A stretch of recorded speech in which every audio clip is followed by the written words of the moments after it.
If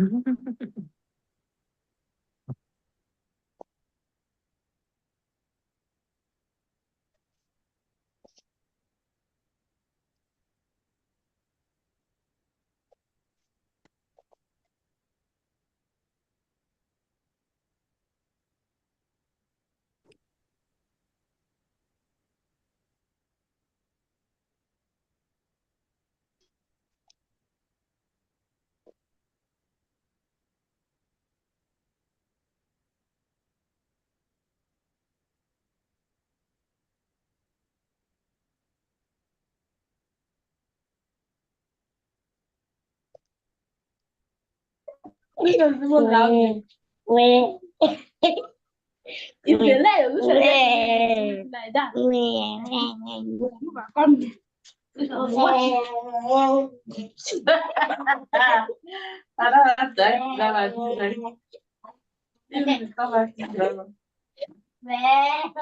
You know that this big baby now.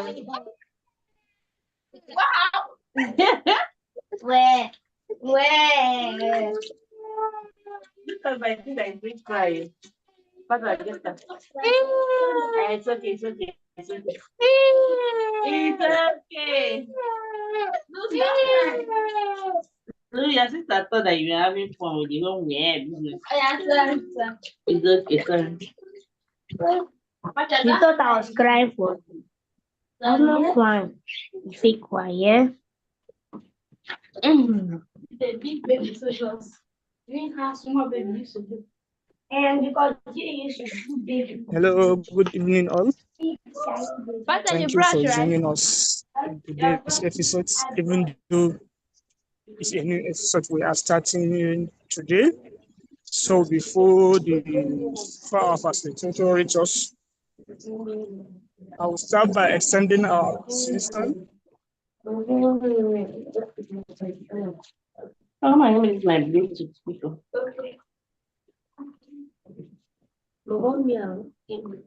I'm sorry, I'm on my way somewhere, so I'm on the road. That's why I muted myself because of the noise.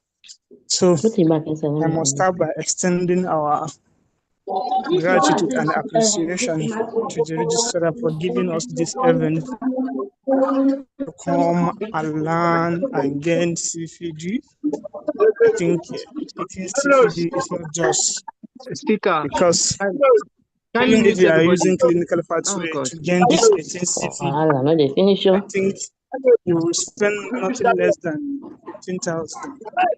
But here in just 5,000, you are going to get that. I think close it, you got it inside there. Thank you very much. Please, can you mute everyone, please?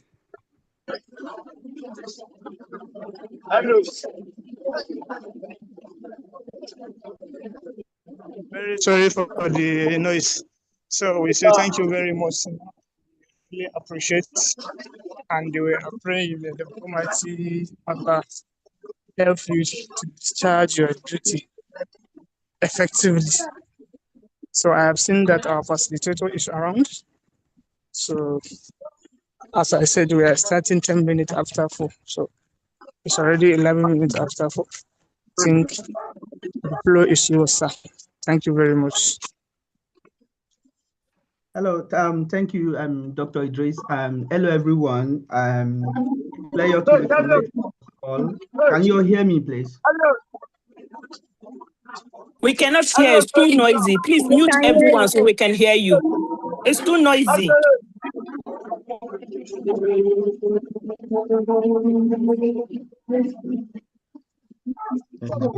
Hello, sir. I think you can start. I'm done. You can start, sir. We are seeing your slides. Okay. All right. Just give me.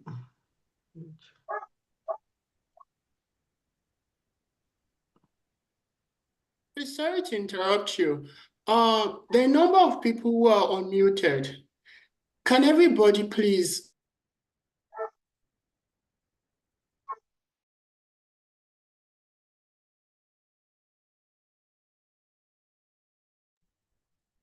Hello.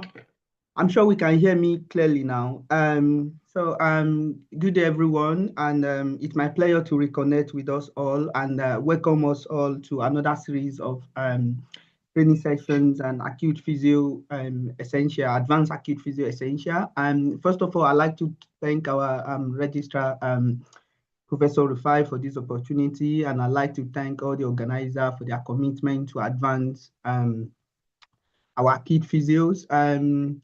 Also, thank you for the opportunity, and to our lovely physios, thank you for joining. Thank you. We really appreciate you all. Sir, you are not audible. We can't hear you. Even me here, I can't hear anything. So we can't hear you, sir. I don't know whether the problem is from your side or from my side, but I can't It's hear you. from your side We because can hear him. So I can I see can there hear are some him. people that are still Can hear complaining you. that they can't hear. Can hear Okay. him from here. Sorry about that. I think it's just the network. Can you hear me clearly now, please? Yes, sir. Yes, I can hear Okay, you. yeah. All right. Thank you very much for that. So I just welcome every one of us to these training sessions. And like I was trying to say that for this time around, we've really got a lot of series of sections lined down already. And so we see how we're gonna go with them. So I remain myself, I'm Sherifdin Olabuke, and I currently work with the University Hospital Coventry in the United Kingdom here. So the first series of training we're going to have is on surgical procedure. And today we'll be talking about abdominal incisions and procedure from physio point of view. Subsequently, we're going to talk about head and neck surgeries, all those tracheolaryngectomies, neck dissections. We're going to talk about them later on, vascular procedure, cardiothoracic surgeries, and what we need to be doing with them from physio point of view. So we'll see all of those things later on. But today, attention will be on abdominal incision and surgical procedure. So let's get started without further ado. And let me say this, please feel free if at any point I'm not being audible or at any point I'm not making any sense, please give me a shout. And at the same time, you can also pop your comment responses in the chat box so we can make it very, very interactive. So these are the contents. So let's get started. So if I need everyone to look into this picture on our screen at the moment. So what comes to our mind? This is a patient, so he's on the bed. He's got load of attachment, everything. If you look onto this, so what comes to your mind? Like, what do you think? Is it scary, or can we make sense of anything from here? Or what do we think? Is physio indicated, or any contraindications? What do we Hello, think? I'm very sorry, sir. They said, hello, sir. Yeah, I'm here with you, sir. Hello. I'm Hello, sorry. sir. They said the youth is not working. Let me rectify it. I'm very sorry, sir. Just All give right. us some Okay. minutes. All right.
Sorry,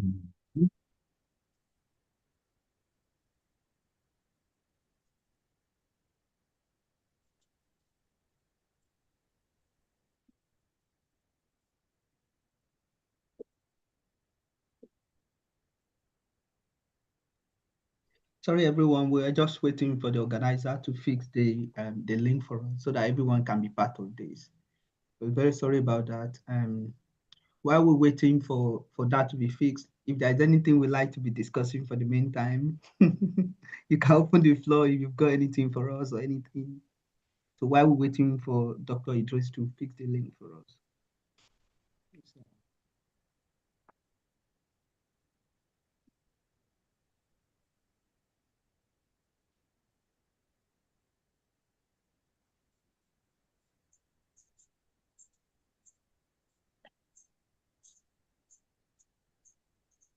While we're waiting as well, I'm also happy to take feedback from the previous training we had. If there is anything you like to comment on, or if there are anything you've been doing in your practice that you want to share with us to learn, or you need clarification or anything, we can discuss them while we're waiting for the organizer to fix the link.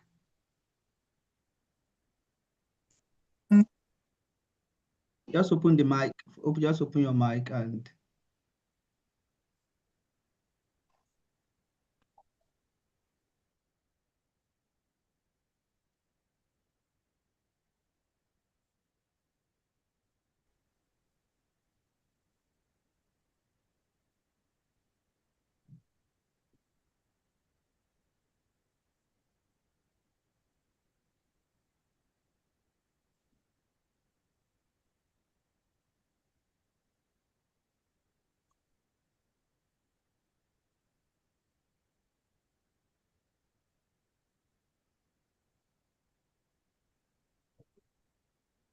feedback from last training. Have we started implementing the knowledge game into our practice? Yeah. Is anyone trying to say something? Yeah.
Sorry, everyone. We are waiting for Dr. Idris to fix the link for us.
All right.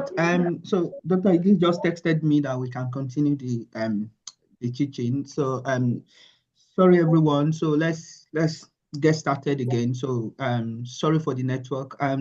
So I was asking a clinical like a question here the other time.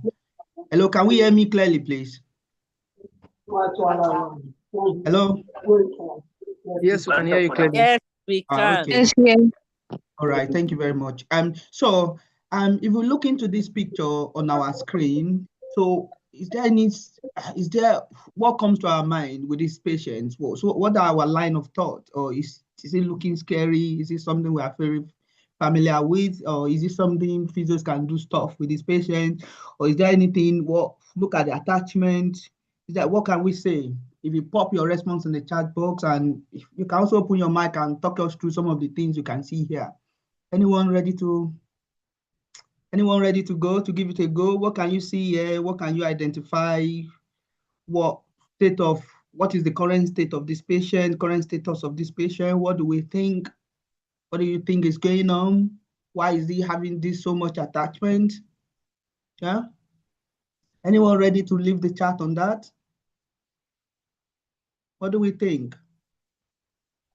Yeah, this is Adeyemi, the Yeah. therapist.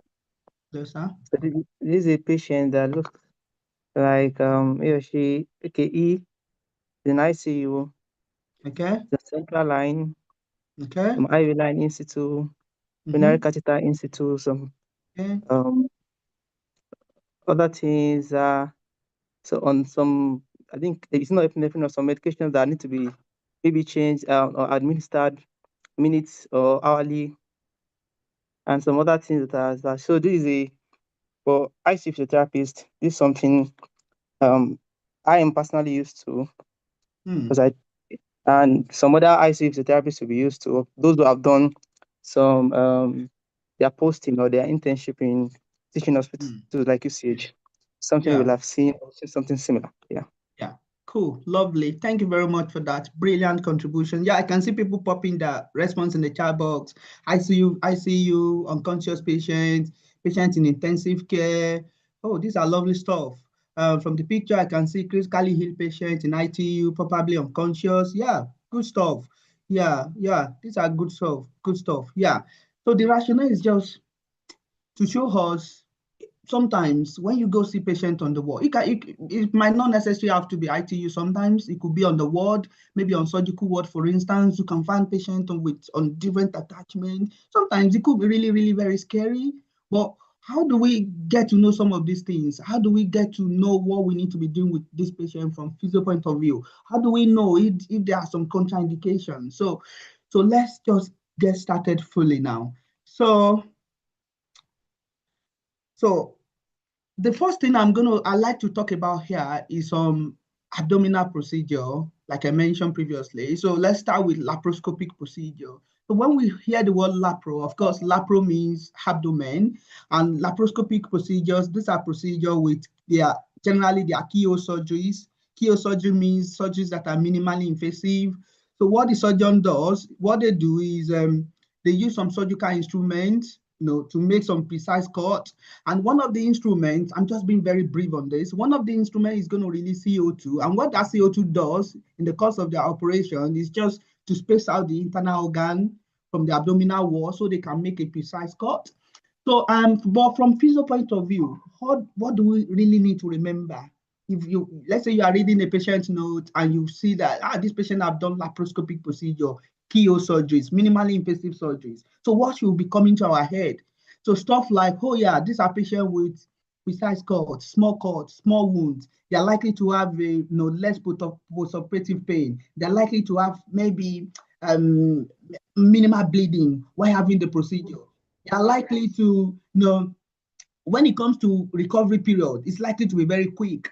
They are likely to return back to their work. They are likely to have less complications following their surgery because these are small cuts, small wound, less pain. So these are all we should remember when it comes to this kind of procedure. And again, when it comes to physio, when it comes to do we really need to be seeing them from physio point of view?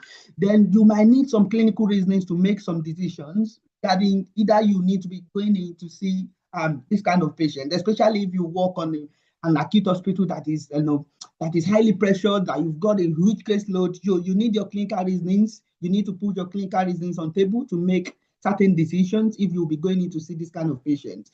So generally, I would say, because that it's a small wound, less postoperative, less chance of postoperative pain, I would generally say these are patients that does not really need physio to be going in to be seeing them day one post-op.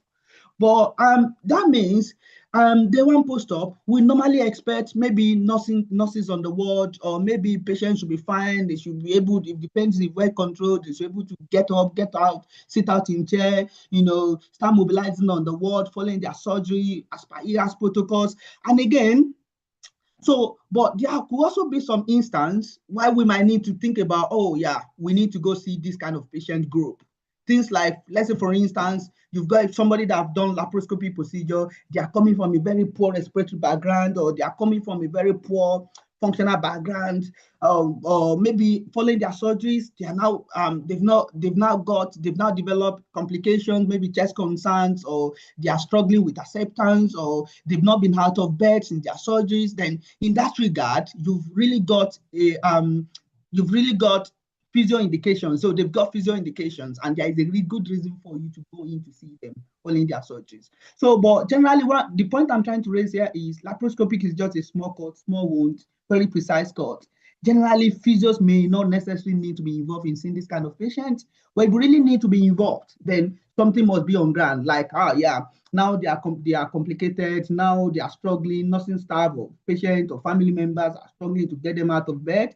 Then you might necessarily need to go in to see them in that regard, if that makes sense. And sometimes as well, you can also find a patient, maybe initially the surgeon have planned to, the plan is to have laparoscopy procedure. While having the operation, it could also be maybe the thing just got complicated, the minimal cuts, the invasive procedure, the minimally invasive procedure got complicated, and they need to convert that into an open wound. Sometimes you might find, when you read some operation notes, you might find laparoscopic procedure converted into open wound. So you've got good reason to go in to see those patients, because open wound is no more a small cut. Now you are dealing with a big wound, and you need to go in to see them day one post. If that makes sense. Is that making sense? Are we still here? Can we hear me clearly? Hello? I need to be sure. Yes, we're here. can hear you. Yes, we can All hear right, you. yeah, We can hear you, sir. all right, thank you for that. So the other procedure I'm going to talk about here is laparotomy procedure. So laparotomy is a big wound, big cut, big surgery, big operations. So these are patient group that you really need to get involved as a physio. Now, especially sometimes when you check the operation note, sometimes like some very detailed surgeons with good notes. You're going to find the length of the wound. Sometimes you might find it documented 8 centimeter, 10 centimeter. Yeah, anything above 10 7 centimeter, like evidence-based. These are big wounds, and they've got high chance of developing postoperative complications. There is high chance of developing chest concern.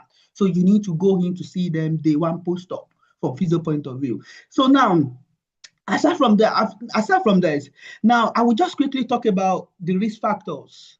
The risk factors that can actually make a patient to develop postoperative complications following open wounds, following open abdominal surgeries. So if I just move to the next slide, the first thing I'm going to talk about here is about patient age. Of course, we all know, the higher the age, the more the chance of developing chest complications. Of course, the more the chance, you might be frail.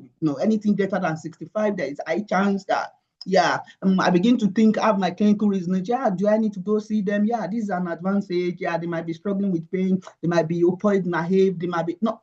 So think about all of those things. Age is a factor. BMI is also a factor. I would say generally BMI greater than 30 has actually put a patient at risk of postoperative complications. They can have chest concerns, starving, food retentions, atelectasis, and all of those things. And again, BMI less than maybe around 18, 18.2, 18.3, thereabout. This also puts patients at risk of postoperative complication, because what that means is, have a think about it. If somebody have got BMI of 18.3, it could be maybe they are coming from a nutritional compromise, like poor nutrition point of view. And what that means is, imagine somebody coming from somebody having a poor nutritional intakes prior to their surgery. What that means is, following the surgeries, because in the course of the operation, they've had load of anesthetic agents, they are likely to struggle to recover following the surgery. So because of their poor physiological reserve, poor resilience, they are likely to struggle following their surgery. So think about those patients. Now, it could be, maybe imagine somebody with nutritional compromise. Let's say they've got esophageal cancer, or they've got bowel cancer, or something like that. Their nutrition has been reduced over a period of time. So now they're having a low BMI. So following the surgery, they're likely to struggle. So they need physio. We need to be going to their bedside. We need stuff with them. We need to assist them to get out of bed. So think about that. And again, length of the anesthetic agent, length of the surgery. Of course, these are stuff we really want to be checking in the operation notes. If they are not documenting that in your various hospitals, these are stuff we need to be speaking to them. We need that. Because we need to make our clinical reasonings around some of these things. Length of the operations, anything 4, 5, 6, 7, greater than that, patient is at risk of developing postoperative complications. So, and again, the more the durations of the surgery, the more the chance that the patient has been under anesthetic agent for a long period of time. And what does anesthetic agent does for patients? Anesthetic agent, evidence has shown that about 20%, it reduces the lung volume about 20%. And aside from that, in the course of having the operation, your patient is not, some of them might be paralyzed, they might be sedated, they are not eating, they are not drinking. What does that mean? What does that mean to their chest? It means some of them might leave the operation, the theater, they can be very dehydrated. You all know what dehydration does to the patient's chest. And aside from that, so in the course of having those anesthetic agents, those paralytic agents, those sedative agents, what that does to the mucociliary activities and escalator in their lungs is going to suppress those things, and it's going to put your patient at risk of postoperative complications. And aside from that, you also have maybe following the anesthetic agent, even after day one, when you go to see some of these patients after their surgery, you can find some of them struggling with dizziness. You can find their hopes, their vital signs fluctuating. Some of them might develop cardiac arrhythmia. Some of their blood pressure can be low. Some might even need to be on blood pressure support. These are stuff we need to know as physios, to know when do we need to do stuff, when do I need to take cautions, when do I need to speak to the medical team. We need to really understand some of these things. So because of time, what I'm saying is, the longer the durations of the surgery, the longer the anesthetic agent, the chance that the patient will come down with postoperative complications. And aside from that, you also look into their patient previous level of functions, previous level of activity. You can find some patients, they are normally, imagine patient that is normally independent in all ADLs, washing, dressing, personal activities, personal basic activities of daily living. They are normally independent, instrumental, they go for who and bed, they go for church, they go to the mosque, they are normally independent. You cannot compare that patient with an elderly patient that is frail, or with patient that is just, all they do on their daily life is transfer from bed to chair. You cannot compare their physiological reserve. You cannot compare somebody that is very active, cannot compare their physiological reserve with somebody that has low functional background. So these are stuff we really need to look into to decide who I need to be seen on the ward, and what I need to be doing with my patient, and what are the patients that are at risk of developing complications following their surgery. Also, smoking histories. Yeah, it's a big risk factor. I'm not going to talk about that because of time. And again, previous health conditions. You might find patients, they are coming from a poor respiratory background, they've got COPD, they've got asthma, they've sleep apneas, or they've got, it could even be heart surgeries or heart conditions, or they've had previous heart surgeries, they've had different things. So all of these things are what actually put patients at risk of pulmonary complications. So if I go back to the previous slide, because I need to explain some key things here for us to really understand some basic things around this surgery here. So, again, if I just quickly talk briefly about some complications, common complications that are amendable to us as physios. Of course, sputum retentions is a complication. Some patients, after their surgeries, like I explained, it could be because of length of surgery, the anesthetic agent. It could be because of post-op pain. They are not able to take in deep breath. They are doing everything to avoid coughing or anything. It could even be because after their surgery, they've had load of opioids that is making them drowsy. They are not very alert. They are unconscious at the moment. It could even be some patients after surgery, they are very unconscious. So all of these things can make patients to develop sputum retention. Some patients could be dehydrated as well. How about atelectasis? What are the conditions? You can find atelectasis, length of surgery as well. Somebody in the theater for longer period of time in supine position. We know how that can impact, how abdominal internal organ can impact diaphragm excursions, and all of those things can make patients to develop atelectasis. And if that suffers, some people might die of type 1 respiratory failure. And that is why we need to be getting involved. That is why we need good reasonings, good understanding about some of these things to know who do we need to be picking up day one post-op. And aside from that, it could be atelectasis. It could even be maybe they've sent somebody down to the ward now, they are doing fine, but 2 days, 3 days, 5 days, 4 days, they've not opened their bowels. If they've not opened their bowels, what does that mean? They've got reduced GI motility, they've not opened their bowels. There's something we call paralytic ileus. What that means is, now, what that is going to do is the abdomen is going to get distended. If the abdomen gets distended, what is going to happen? That is going to impact their lungs. Somebody can develop atelectasis with that. And some other things. So aside from that, you can also have patients with PE, pulmonary embolism. You can have pleural effusion and all of those things. And with PE, that's a big red flag. You need to be careful with that. You need to ensure they are on treatment dose of anticoagulant based on where you work. You can have, some people will say, after the first dose, you can see them. Some people will say you need to wait 2 days. Whatever you do, where you work, stick to that. But you should be able to know that PE is a big contraindication. All right. So before I leave this slide, HERAS is also another thing that we need to be familiar with. We need to talk about. The language we need to be speaking. What does HERAS mean? HERAS is early recovery after surgery. From physio point of view, of course, HERAS could be before the surgery, during the surgery, and after the surgery. But after the surgery now, the physios are getting involved. What do you need to be doing with this patient D1 post? Your big thing, your number one thing that you need to think about for all patients is getting them out of bed. Get them up, get them moving, get them to sit out in bed. This is very, very important day one post-op. What evidences are shown is not to be supporting patients in bed, to give them incentive spirometer in bed. This is not evidence-based. What evidence has mentioned is get them up, get them moving, get them to sit out in bed. That is evidence-based practice. And aside from that, now, why are we doing that? Why? From clinical reasoning point of view, if you get somebody up, if you get somebody to sit out, Their lung volume will increase, tidal volume, functional residual capacity, even their GI motility. I mentioned the other time, I mentioned about paralytic ileus. One of those things, even when you go sometimes, let's say day 2, day 3, you go see some patients will tell you, I've not opened my bowels.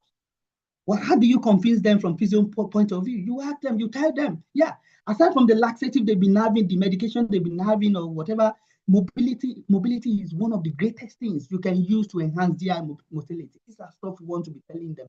But at the same time, I understand following surgeries, there could be some barriers, some challenges for physios to get patient out of the bed. It could be maybe your patient is hemodynamically unstable, maybe the hubs, the blood pressure, heart rate, all those things are unstable. Yeah, it could be because of that.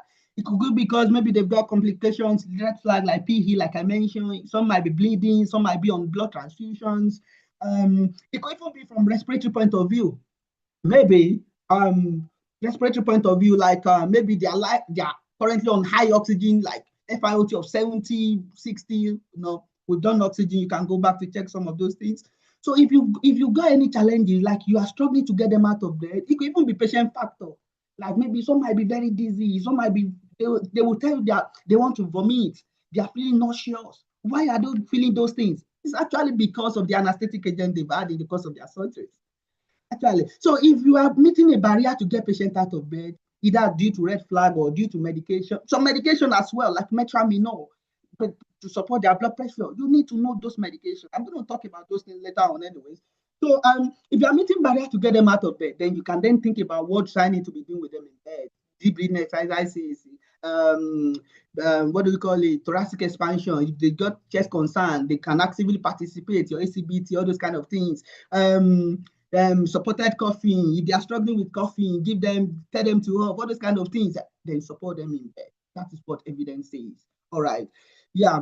So if I move down to this slide here, before I talk about this slide, one thing quickly popping in my head. There are a lot of questions around the use of incentive spirometer. Sometimes in the world, you can see doctor documenting, give them incentive spirometer, or physios incentive spirometer, or you can even find family members advocating, or somebody asking for incentive spirometer. Like I mentioned, what evidence suggests is get somebody out, get them up, get them moving. That is evidence-based practice. And again, if your patient can actively participate in deep breathing exercises, there might not be necessary need for you to get incentive spirometer. Even if they are in bed, you can just tell them do deep breathing exercises hourly. That will help to reinflate and open their lungs. That is enough. You might not necessarily need to give them incentive spirometer. It shouldn't be something you routinely give to a patient. That is the point I'm trying to make, if that makes sense. All right, guys, are we still here? Is it making sense? Of what do we think? Feedback. Hello? Yeah, we are still here, Yes, we sir. are here, and it's making sense. All right, thank you very much for that. All right, so let's look at this clinical prioritization text together. This is my caseload. Suppose this is your caseload. You are on the ward now, or you are the acute physio here. You are the surgical physio here. These are your patients. So you've got a 68-year-old day 1 post-op, post-sphincterectomy. Don't be bothered about this jargon right now. I'm going to explain them later in this course of this presentation. They've got background COPD. They normally use inhaler. Their surgery lasted for 5 hours. Their SpO2 is 91. They are not yet mobilized. Their pain is 7/10. You've got another lady on another ward. They've got their 45-year-old. They are day 1 post-laparectomy, appendicectomy. No significant past medical histories. Their SAT is 98. They are on room here. Their pain is 3/10. And you've got another lady. She's 74. Since day 1 post-op, open bowel recessions due to cancer. Clinical ferritic scales of 6. SpO2 of 95 on room here. They are coughing but struggling to clear. Their daughter report they normally use walking stick at home. And you've got another gentleman on another surgical step down ward. He's 55-year-old. Their day 1 laparoscopic cholecystectomy, removal of gallbladder.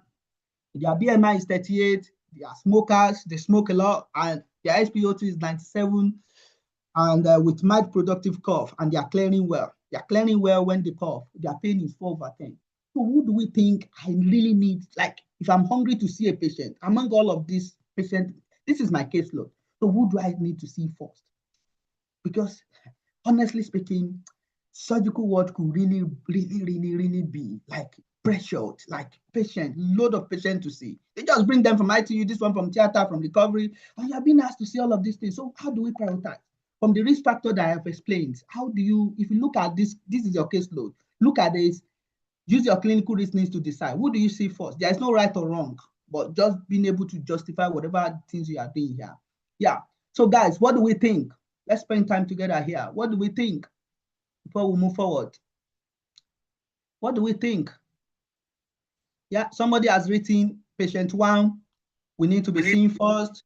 Yeah, if you just do them like A, B, C, so that it will be, so that we can like A, B, C, D, like just arrange them like that. Yeah, to make it more organized. Yeah, somebody has written 74-year-old to be saying. Somebody has written patient 1 and 3. Yeah, 1 and 3 need to be seen. Yeah, just make the order and explain why you need to see that. Oh, because they have COPD, because they have this, because of this. Just simple clinical reasonings. Yeah, because the whole point of this teaching is just about clinical reasonings. Yeah, keep it up. Yeah, patient B is last to be seen. Yeah, why do we have to last see patient B? Who is in B? Yeah, patient B last to be seen. Why? Is there any reason for that? Because we need to justify. We need to tell the surgeon. We need to tell the doctor, I'm not going to see them now. And why am I not seeing them now? Because every patient, we've got duty of care for every patient on the ward. Yeah. Is somebody happy to say something? You can open your mic. Say if you want to speak to us. Yeah. All right. So Yeah. this is Adeyemi, physiotherapist. Yeah. Yeah. So the first patient, that's patient A, I think will be prioritized because the patient is not yet mobilized. Also, the patient is having the SpO2 is 91, which is not a very good sign. At least the SpO2 should be around 95 at least. So early mobilization for this kind of patient will help, especially with the SpO2 and other things, and then help reduce the pain. So the second patient will be patient C, which is the patient with open bowel resectomy because of carcinoma. The SpO2 is 95, and although they can cough, but they are not able to clear secretion, which is one of the things that physiotherapy, especially stress physiotherapy, will take care of to prevent some lung deconditioning like atelectasis and some reduction in the airway movements. So the next patient will be patient D. So 55-year-old man with laparoscopy. So because he's having mild productive core, he's clearing well, but because of his background as a smoker, he may be at risk of other conditions that can affect his lung. The last one would be patient B, a 45-year-old lady. She's still young, and appendectomy is not it's a minimally invasive procedure. It's a laparoscopy. So there's no significant past medical history. So basically, most of these patients will not even be seen by the physiotherapist most of the time. And that'll be it. Perfect. Thank you very much, Peter Adeyemi. Thank you for that. Yeah, I can also see some very excellent, comment in the chat box as well. Thank you very much, everyone. They are really lovely contributions, lovely comments. Thank you. Yeah, that's it. It's just clinical reasonings. Yeah, patient 1. Why do I need to see them first? Of course, if you look at it, they've got a whole lot of bunch of risk factor here. They are pain, postoperative pain, 7/10. Oh my God. What does that mean from physio point of view? They might be struggling to take in deep breath. They might be having some pain avoidance to coughing. They might be struggling to clear their airway. This patient has not been out of bed.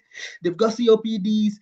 The length of the operations is 5 hours. What does that mean? The length of anesthetic durations, they're having duration of anesthetic agent for 5 hours. What does that mean to their chest? You can correlate. Yeah, their saturations 91. If they are on scale 1, we have had discussion about oxygen and all of these things. Please go back to check those previous sessions, because this is why this one is an advance. We won't be going to those ones again. So now, if they are scale 1, the oxygen is not sat, they are not maintaining their sat at the moment. So you need to see them. Yeah, good clinical reasons. They need to come first. What do you see next? Have a look. Of course, 74-year-old. Yeah, they've got open bowel dissection. This is an open surgery, open wound, big wound. Remember, big pain after their surgery, risk of post-operative complications. Yeah, they are coughing as well, but they are not clearing their airway. Oh, they might be retaining secretions. If you don't go in to see them, they might deteriorate. Look at their age as well, big risk factor for you. Look at their background, normally walking stick. Yeah, this is all we've got from the daughter. How about, yeah, normally we don't know if like their previous level of exercise tolerance, it might not be like really optimal like that. It might not be like unlimited like somebody like 25 or something. So you really need to think about those risk factors and think about, yeah, this patient, I need to go in to see them. If you don't go in to see them, they might get complicated chest concern. They might die of type 1 respiratory failure. They might die of type 2 respiratory failure. All right. So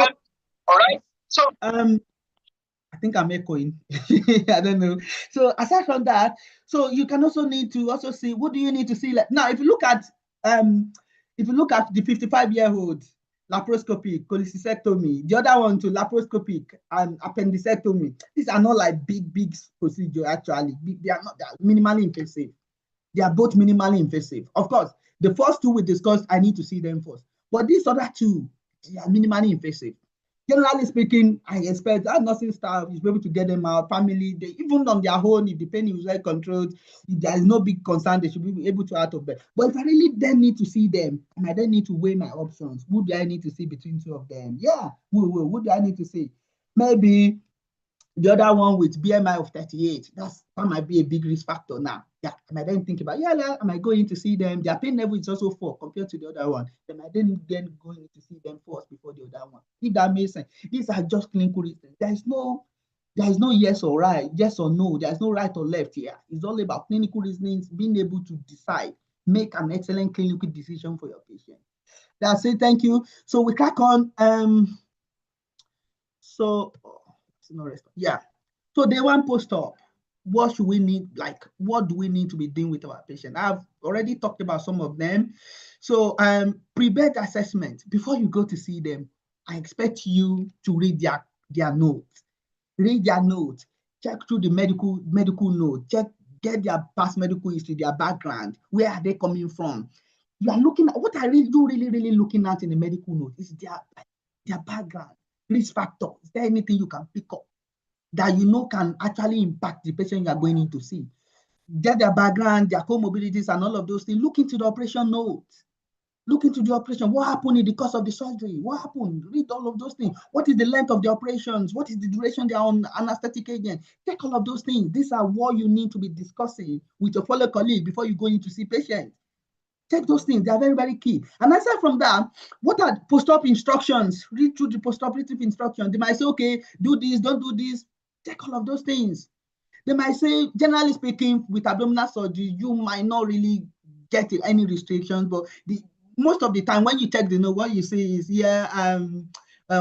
keep the blood pressure above this, keep the heart rate above this, the prophylactic, keep them on prophylactic anticoagulant. Just whatever they've written in the operation note, read the operation note, get the instructions before you go in to see some of these patients. And aside from that, not just medical note, check the nursing note, all other MDT that are also involved in seeing this patient.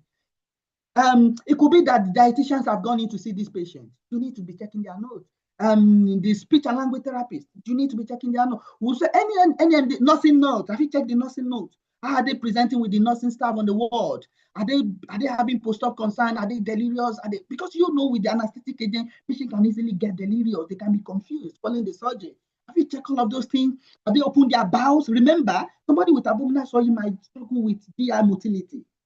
They might be having paralytic ileus. You know, this might actually impact them. They impact their chest. And they open their bowels. These are all those things you are checking from the nursing note. If where you work, if some of these things are not documented, these are stuff you need to be feeding to your nurses. Oh, please, if they open their bowels, if they do this, are you happy to document? They need to be documenting some of these things. These are clinical stuff, clinical based stuff. All right. So, and aside from that, have you checked their blood? We've had conversation on that in the previous training. Have you checked their blood? Have you checked their herbs before you go in? Don't just jump in to see them. These are people with open abdominal surgery. They've lost a lot of blood. Have you checked their HB? Have you checked their potassium? You know what potassium can do to the heart. We have had conversation on that. Have you checked their, what else again? Iron now. Have you checked their platelets? These are stuff you need to be doing. You need to be clinically inclined, not just jumping and going to see them. No. So think about all of these things. You don't want to, for somebody that is at risk of bleeding or they are bleeding at the moment, have you checked their platelets? Have you checked their iron now? You don't want to just go in and just mobilize somebody with low platelet bleeding at the moment. That's very poor. Yeah, all right. Again, keep HB optimal, or like greater than 80. We have had conversation on all these things. I won't go back into that. Bedside safety screening. You go to their bedside. You don't just go in to see them or get them out of the bed.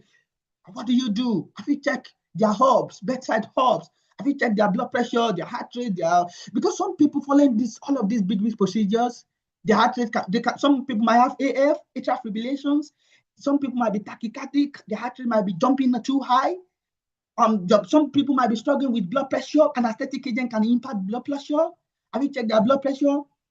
All of these things, or have you checked the infusion they are currently on? If you are not sure of anything, have you spoken with the nursing staff? Oh, what infusions are they currently on? Some people might be on blood pressure support. They can be on metramino. Some people might be on vasopressor. Some people can be on NORAD and all of those things.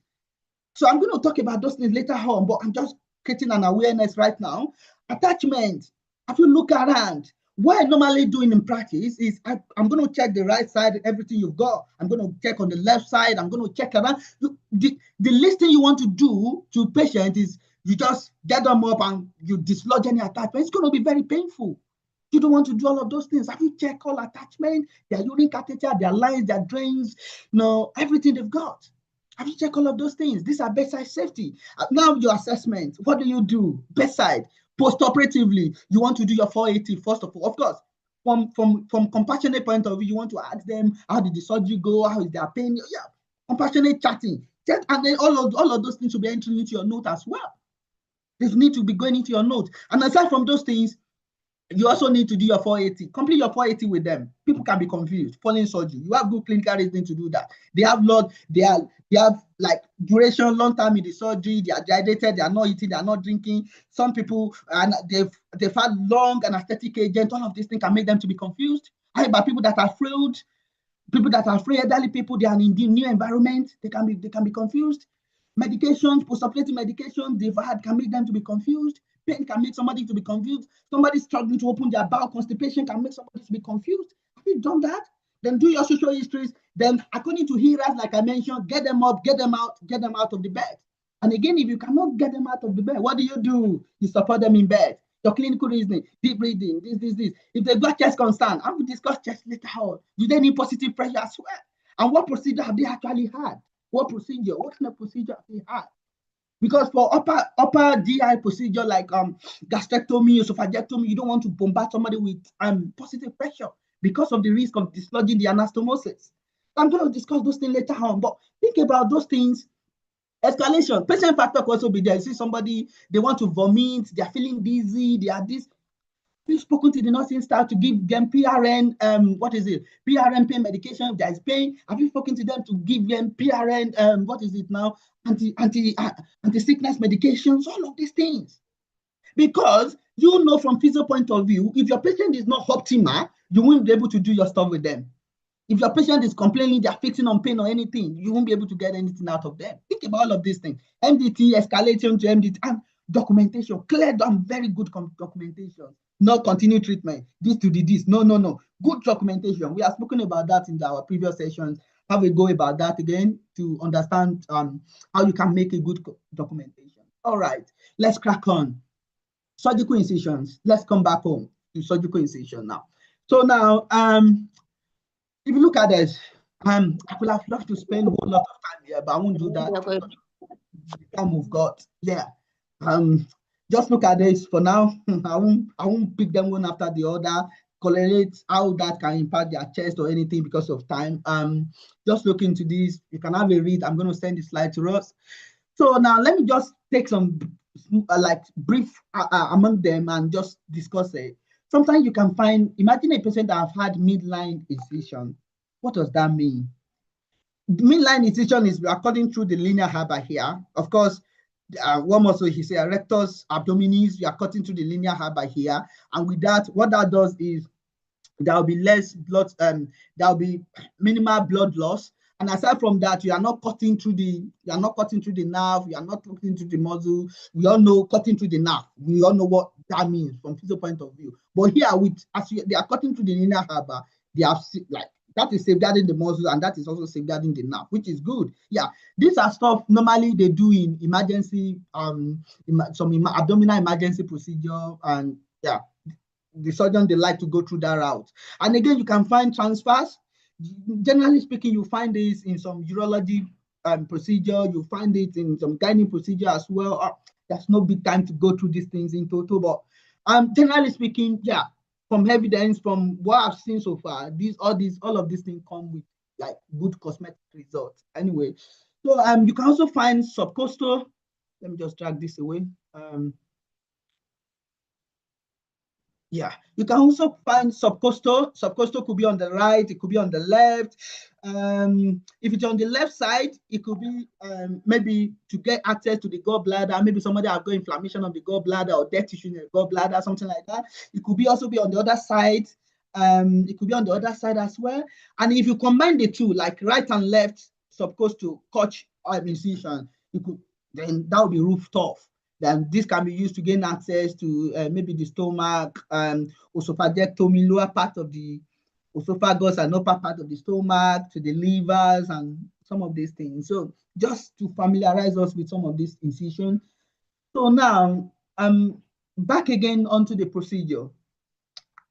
I pop in this very simple diagram. Of course, I extract this online from some biology this thing. So just to break it down for us, of course, I know we are familiar with this thing. So let's quickly look at the anatomy of our GI, because it's really very important. Of course, we all know if I take in a bowl of tuwo or whatever food you eat, if it comes to it comes from my mouth, it goes into my oral cavity. From the oral cavity, it comes into my esophagus. From the esophagus, it goes into the stomach. Of course, we are talking abdomen here, not thorax. Forget about anything in the thorax. So now, in the stomach, we all know what stomach does: mechanical digestion, peristaltic contraction, pushing food forward into the intestine. Of course, we know we have two intestines. There are small intestine, there are large intestine. Small intestines are the ones here, this way, this way, this way, this way. These are small intestine. Of course, we know we have three parts: the duodenum, jejunum, and the ileum. Now, this is the duodenum part. If you just follow the picture, this is the duodenum part here. And you've got this organ opening into the duodenum. What is this? This is pancreas, of course. And you've got this thing also, common bile duct opening into the duodenum.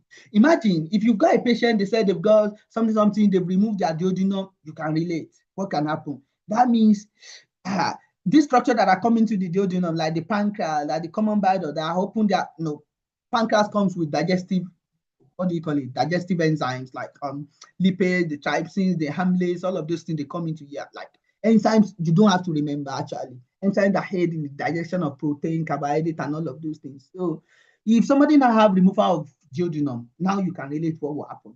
Yeah. So you also have the other part, jejunum and the ileum. So what happened in jejunum and the ileum? This is where reabsorption takes place.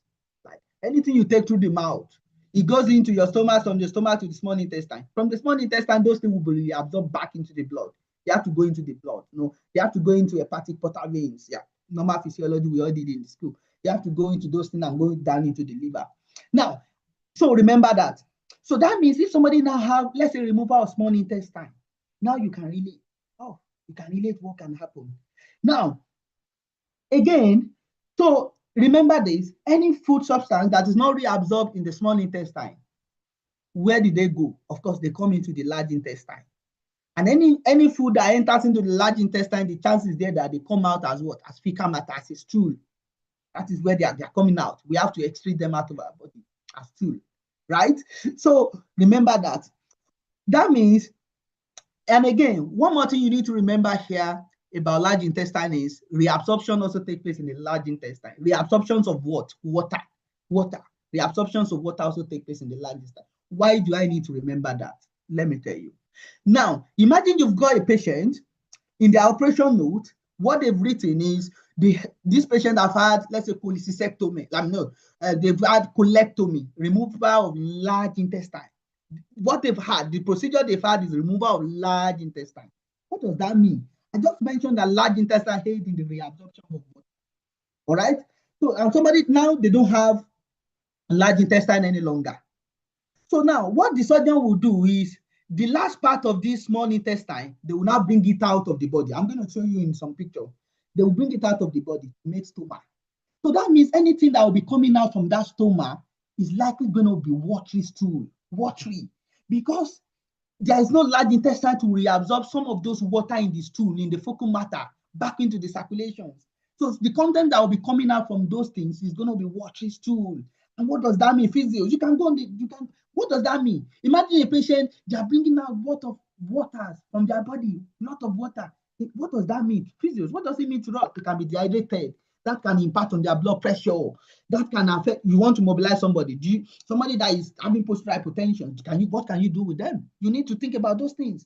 Somebody, because of some people might be losing too much of water. That can be impacting on their heart. It can make the heart be working much. They can have cardiac arrhythmia. Begin to correlate some of these things.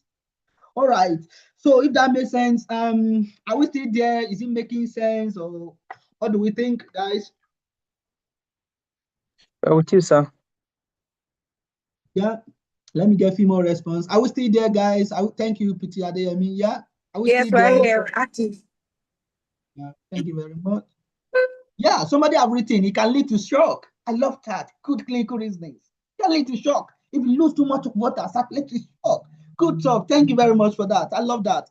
All right, let's crack on. Yeah, we've got lovely physios here. Good stuff. All right, gastrectomy now. Gastrectomy. Gastro means stomach, right? Now, before I go into gastrectomy, please remember gastrectomy is quite different from gastroctomy. Let me say it too. This one is rectomy. Oh, rectomy is removal. Gastroctomy. Gastroctomy is like gastroctomy. You are creating a stoma. The stoma, if you say that in the operation, what does that mean? Is like opening is a feeding tube. Feeding, it's an opening for feed where you can put in food. If let's say so you have a patient now, they are having some nutritional compromise, they've got a whole lot of cancer in their upper ear, in their upper GI, something like that. So the surgeon can just create an opening, a stoma, a small opening in the stomach for feeding. That's gastroctomy. But gastrectomy is the removal of some part of the stomach, if that makes sense. Yeah, there are different parts of the stomach from basic anatomy. You can have fundus, you can have the body, you can have the pylorus, and all of those things. So remember, total gastrectomy, removal of whole part. Partial gastrectomy, removal of lower part, like this pylorus part and all of those parts. You can have sleeve surgery, very, very common, very, very common. Sleeve surgery. Sleeve surgery is just weight reduction surgeries. It's just for weight reductions. Weight reduction, like they just remove like around 25% of the size of the stomach. It's weight reduction surgeries, sleeve surgery. And usually, generally speaking, it's not an open surgery. It's normally laparoscopic, minimal cut, minimal invasive, keyhole surgery. That's sleeve surgery. And again, remember what I told you initially, for sleeve surgery, because it's a keyhole surgery, it's not a big one. It's not like they open the abdomen. You expect somebody day one day to be out. You expect even nurses on the ward to be able to get them out, do their discharge, and get them to their various destination. But if they are struggling again, yeah, you can then get involved. Remember what we discussed initially. All right. You can also get somebody having a procedure that will involve the lower part of the esophagus and the upper part of the stomach. In that case, you call it esophagogastrectomy. This is a very, very big surgery. You need to see them day one post-op. Day one post-op. Because again, clinical reasons, their nutrition will be impacted, big pain, you know how that, and again, don't forget, it's very close to your diaphragm. That will impact on their respiratory parameters. So you need to go in to see them. Big procedures. All right. Oh, these are pictures that are just showing gastrectomies, all I just explained. Another one is Whipple surgeries, Whipple procedure. So Whipple procedure is pancreaticoduodenectomy. Different organs are involved. Don't be carried away with the name. So For Whipple procedure, what you are doing, what the surgeon does is they remove the head of the pancreas, they remove some part of the duodenum, they can remove the common bile duct. So these are big, big surgeries. Do we need to see them physios day one? Yes. You have a whole lot of organs being involved in these things. Whole lot of organs being involved. They might be in big, big pain. You need to see them. Some people will struggle with what do you call it? Some people will struggle with acceptance because of the way they are at the moment. You need to go in to see them. You need to get them out. ERAS protocols, get them up, get them to sit out, progress them on the ward, review their chest, all of those things. These are very important stuff. I want to be fast with all of these ones. Yeah, you've got another one here, triple A's. Triple A's is abdominal aorta aneurysms. These are surgeries, big, big surgeries. You need to be involved. Now, generally for triple A's, it could be open repair, and you can have some of them that are EFAC. Open repair. Now, what does aneurysm means? First of all, aneurysm is just, if you look at the picture here, aneurysm is just like a bulge. There's a weak spot in the aorta. And do not forget, physios, remember what we are taught in school, anatomy. Aorta is the largest artery in the body. It's highly pressured system, highly pressured artery. So if this weak part here, this bulge, if it gets burst, what is going to happen? Dealt.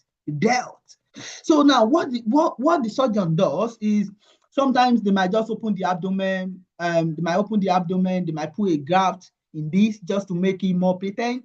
And sometimes you can have minimally invasive one. What they do with the minimally invasive one is they just pass a catheter through the groin, through the femoral artery, to put in a stent, just to make this weak part to be very, very patent. You know one thing, in order for these things not to be very, very abstract, yeah, what I normally advise people to do is, if you work in a very, very big hospital, you can liaise with your surgeons, go into the theater, see how some of these things have been done. Yeah, you don't, not like if you need to see every patient, you need to be going into the operation, you don't have to be there.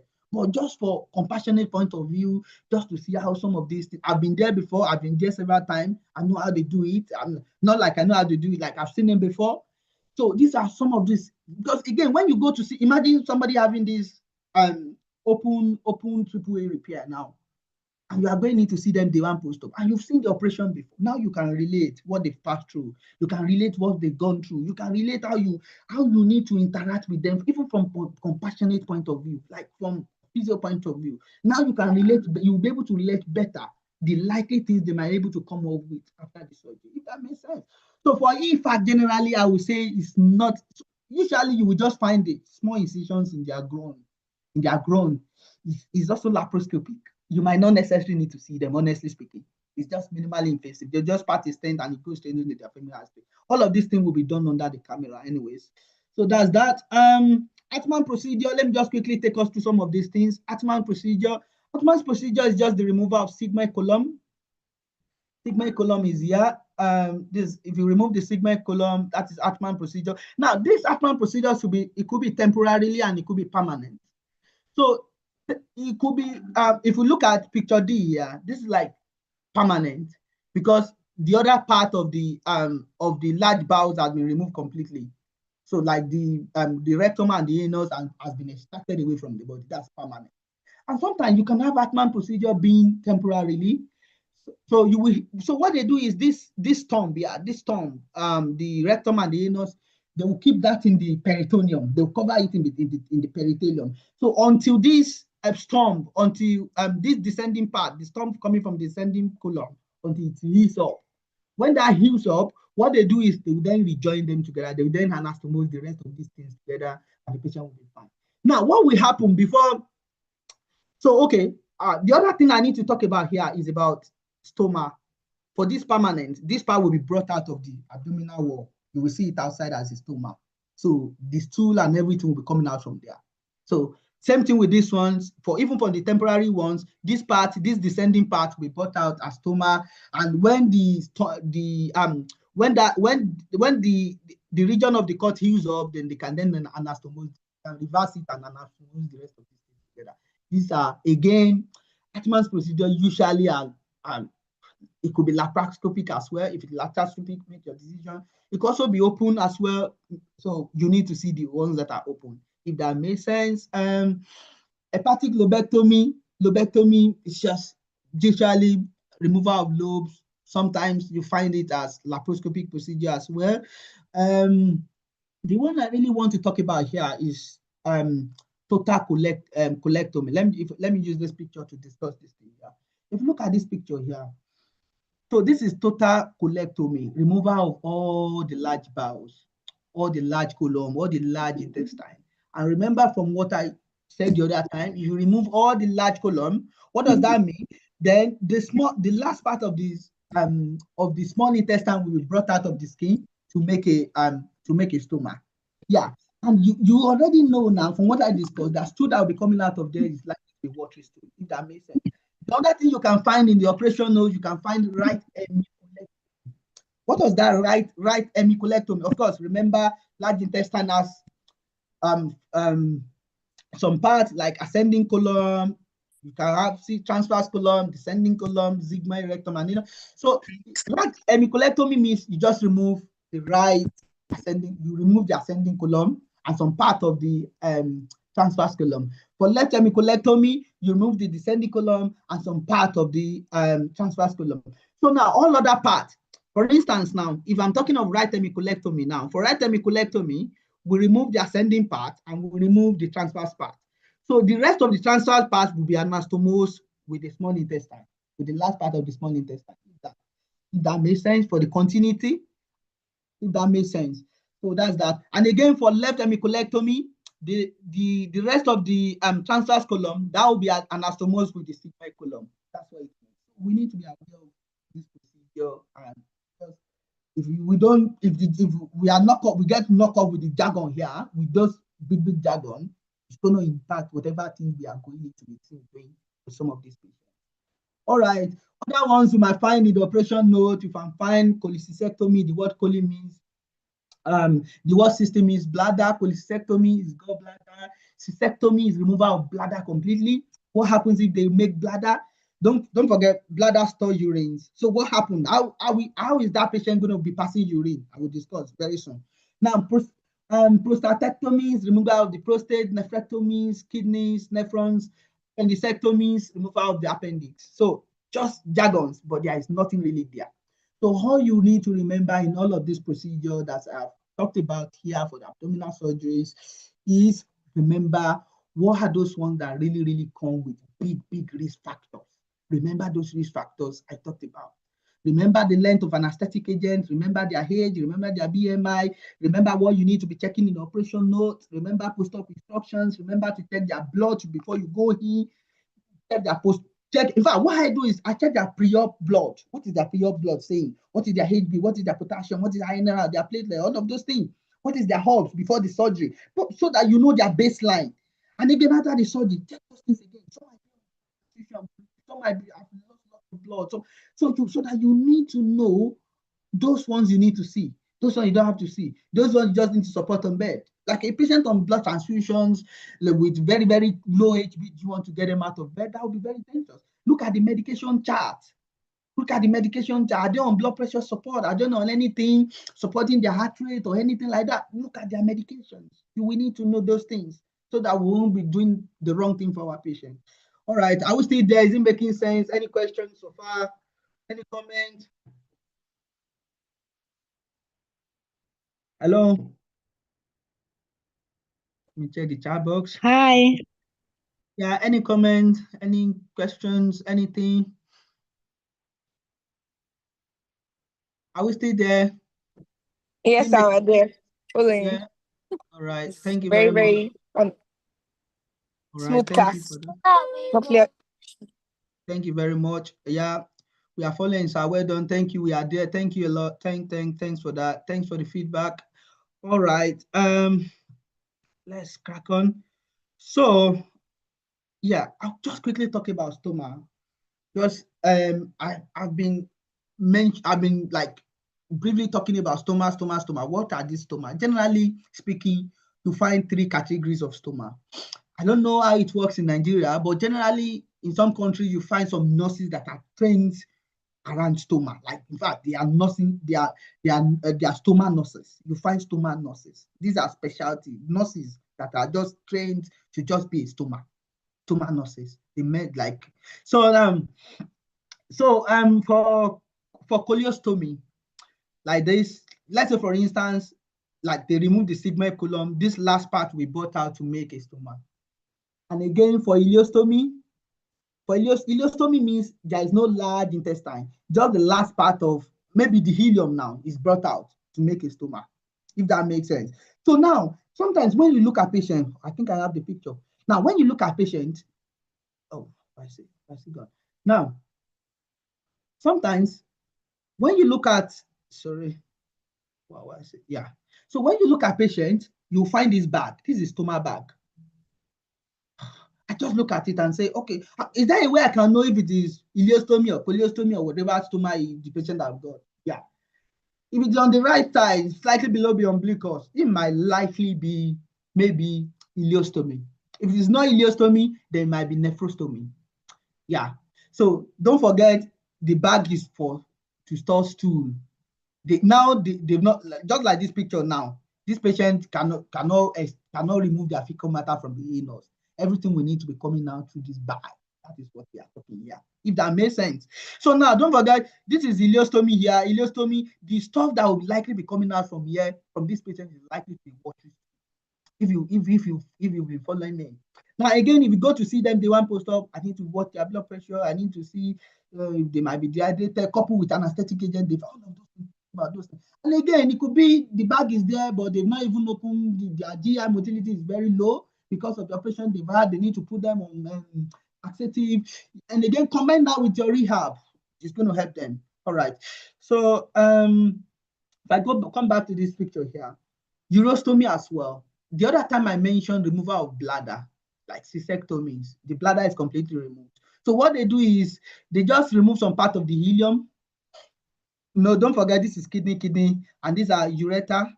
And this part of ureter here will be joined together with, like, they will be connected to this ileum, this part of ileum. They call it, I think they call it ileoconduit, conduit, something to graft that is used to, like, just to join this part together.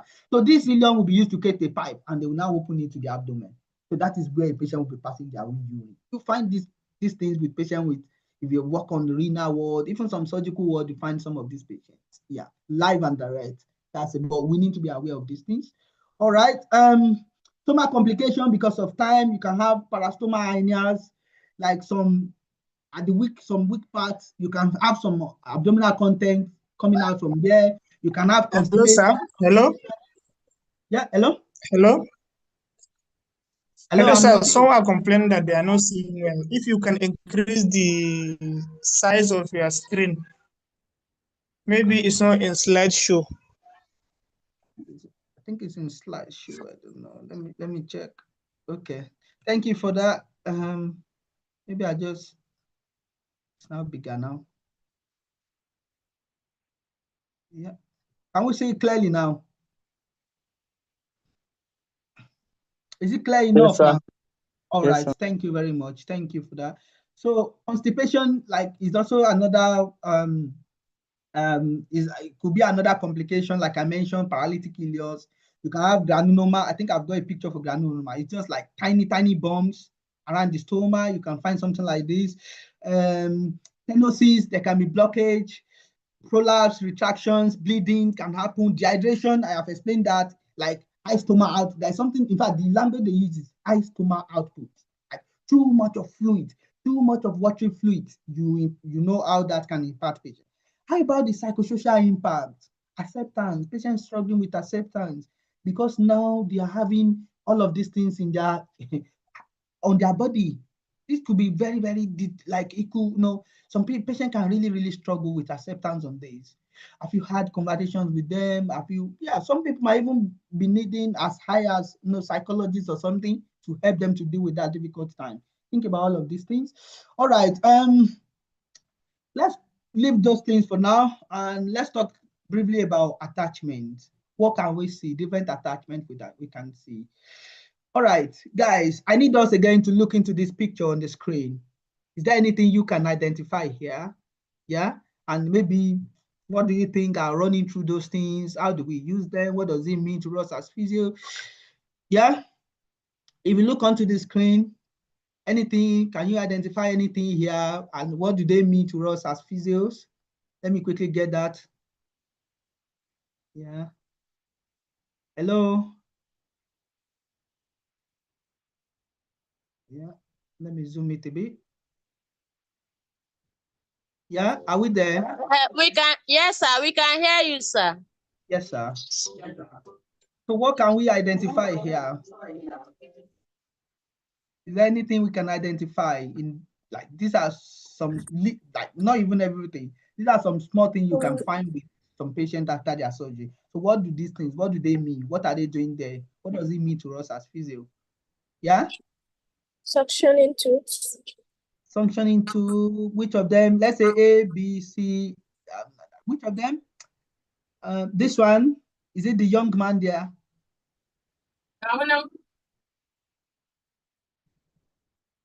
Yeah. Which of them? What can we identify here? Because we need to find, because like I mentioned the other time, it could really, really be very, very scary. Very, very scary for somebody that is not familiar with some of these things, and they assign those patients to you, or you are going to need to see them. Yeah, you are going to need to help them, but it could really, really be very, very scary to us if we are not familiar with some of these things and how we manage some of these things. It could be really scary. So that's why I decided to put some of this picture here. So yeah, anything, what can you identify? What have you seen before in your facilities? Yeah? Hello, sir. Yeah, hello, sir. Sorry, this is Adeyemi, sir. Yeah, Physiotherapist. okay. Thank you. Yeah? The first one, I don't know the name, but I've seen it a lot of times. It's used to administer a gauged dosage, maybe hourly. Sometimes it can be 30 minutes. It can be, some drugs can even be administered every 5 minutes. Okay. So it's just gauge, and then majorly patient that require some drugs. And so the second one, I think I've seen it too in the private practice. Okay. So at the night, so I think it's used to administer some drugs, painful, some painful, some opioids. I think Okay.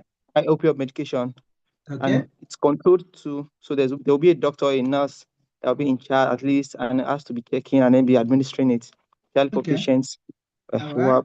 The third one, I don't know. It looks like it's going through the nasogastric, but it's not. I don't know whether the drug is going into, but they are Okay. evacuating something. I don't know much about that one. So the All fourth right. one is nasogastric tube. I'm very certain about that. It's Yeah, something you okay. see every now and then. Yeah. The last one is the suctioning machine. So to clear, so maybe some to extract and bring out some secretions from the chest or from the nose.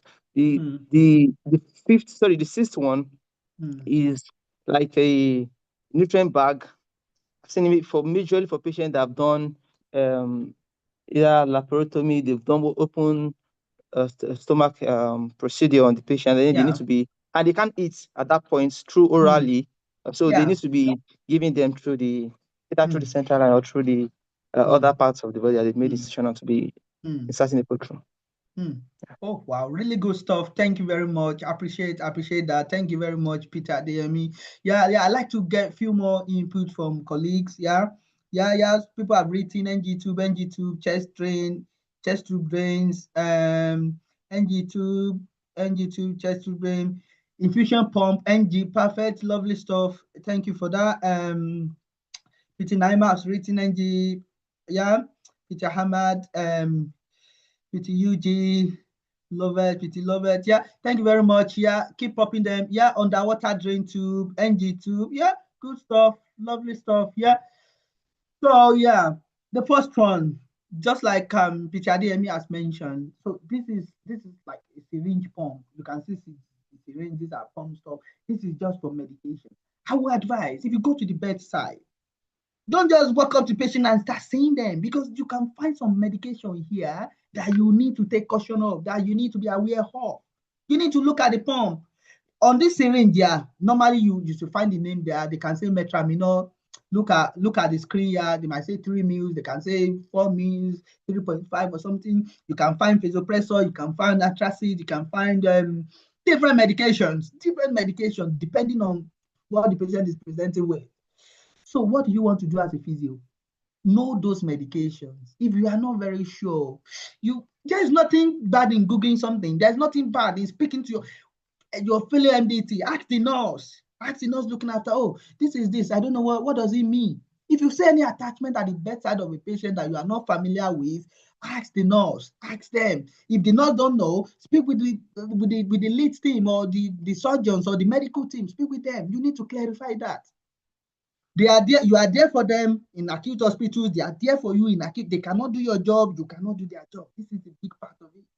And at the end of the day, what matters to everybody is patient safety, patient recovery. Only a very, very poor clinician will be putting up ego when you don't know. And only a very poor clinicians, again, will not be ready to work with other team. But anyways, so what does this mean to us as physio? Look at it. For instance, let's say patient is on metramino. Metramino is medicated. They are hanotropes. They are used to support blood pressure. Generally speaking, put it in the context of your patient. Generally speaking, I would say metramino less than 3 meals. You can still try to see them at your bed, see how they are feeling, then see them out in chair. Day one post-op, if there is no other complication. And again, for that, look into their starting blood pressure. What I normally tell people is look at their starting blood pressure. Imagine somebody on blood pressure support, metramino, 3 meals. Their systolic blood pressure is 90, 92. Oh my God. By the time you set them up, what will happen? Their blood pressure might drop because they've had anesthetic agent in the operation that is driving their blood pressure, that is impacting on their hearts. So, and again, look at the meals of this dosage. Look at some other things you need to do is look at the starting blood pressure you want to work with. Generally speaking, I would always like the blood pressure to be on the high side, even if it's going to drop. So if you drop, even if it drops, it's going to still be within range. If that makes sense to somebody. Aside from that, another thing I would like to pass across here is that even if the metramino is 1.5 or 0.1 or 0.7, all right, before you start to commence your rehab, speak with the nurse. Are they sensitive to position? This patient has been in bed for a while before you come. Of course, they did surgery overnight. Before you came around to see them second day, they've been with some nurses. Ask them, are they, like, when they roll in bed, when they move their hand in bed, how are they reacting to, like, the medications?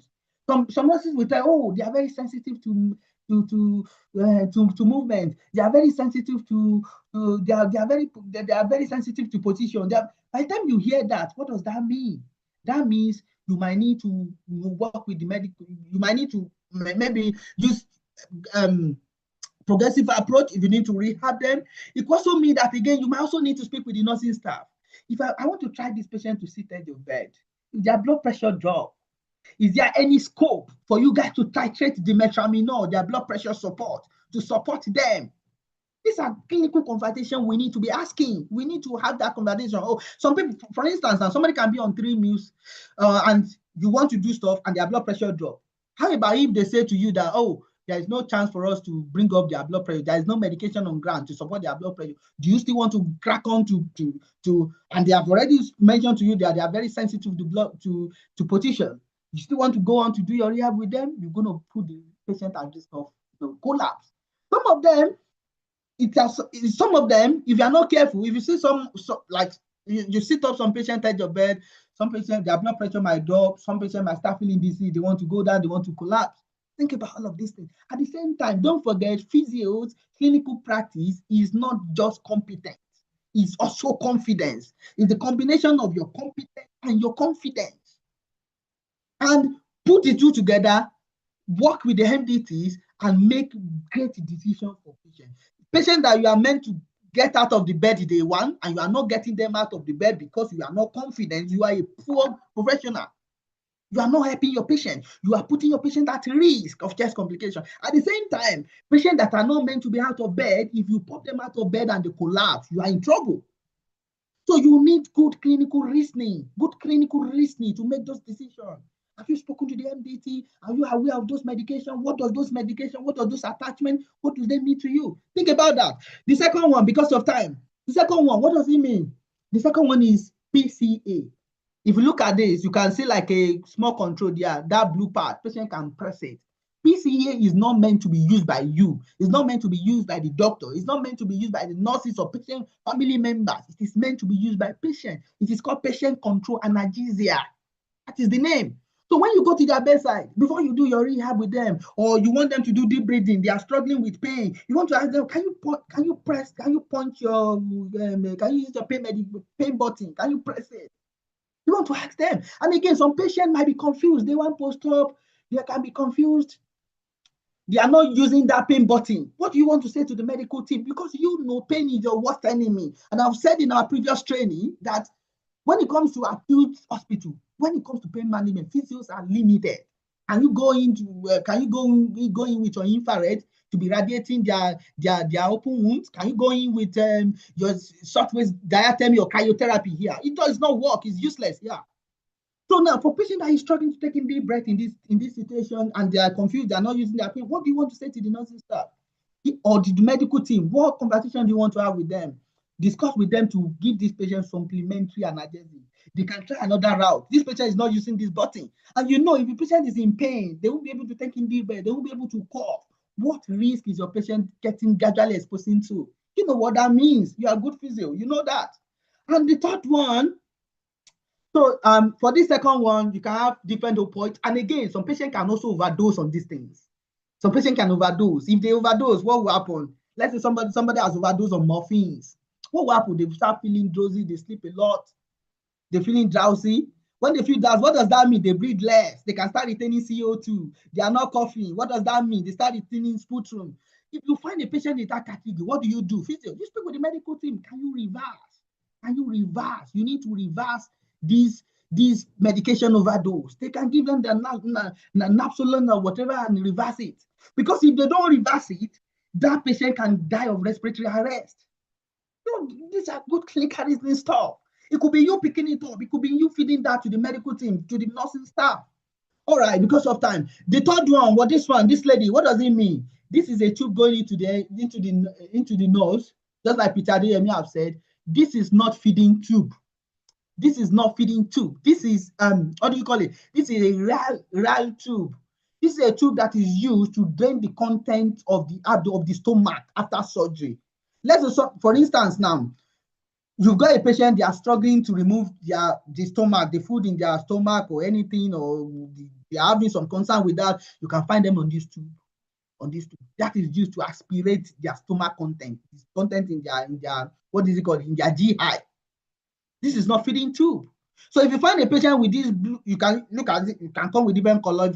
So what do you want to do? You want to ask the nurse aspirate that for you and something like that, crack on with your rehab, no contraindication for your rehab. If you are fine, every other thing is fine, crack on with that. This is not feeding tube. All right, there's another one. I've not put the picture here. You can find one that is used to drain blood.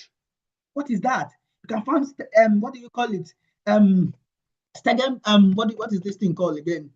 It's not coming to my head. You can find another one like that. This is the young man here. This is feeding tube, of course. Feeding tube.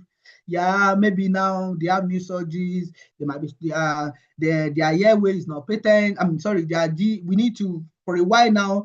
And again, when you check medical note, you might find nail by mouth. They are not to be eaten by nail by mouth. Do you want to go to the bedside and start giving them water? No. This is why you need to read other people's notes. It might be speech and language therapy that have written that. Maybe you find that in the nursing note. You don't want to do otherwise because you know implications. You know why. There's a reason why they are now on feeding tube. If that makes sense. This other one here, I'm sorry, this is urine catheter here. This is just urine catheter. If I find some with leg bag, it might be different, the one you use in your hospital, but this is just urine catheter. It's not suction catheter, or it's just urine catheter. Then this other one here is feeding tube.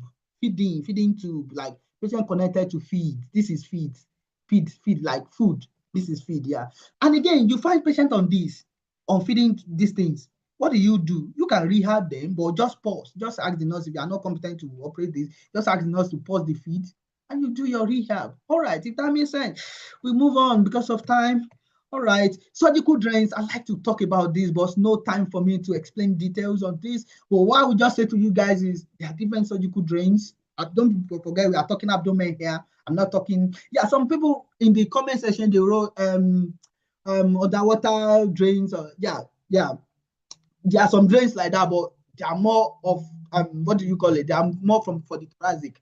By the time I discuss cardiothoracics, I will break down those things. How do you read them? They are swinging, bubbling, and all of you need to know those things. You cannot successfully work with those patients without knowing those things. I will discuss them later on. But for now, generally speaking, those drains you find with abdominal patients.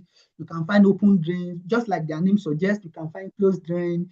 You can find active and passive. This is where you need to be careful. Active drains and passive drains. What does active drain means? Active drains are drains that are connected to suction. They are connected to suction.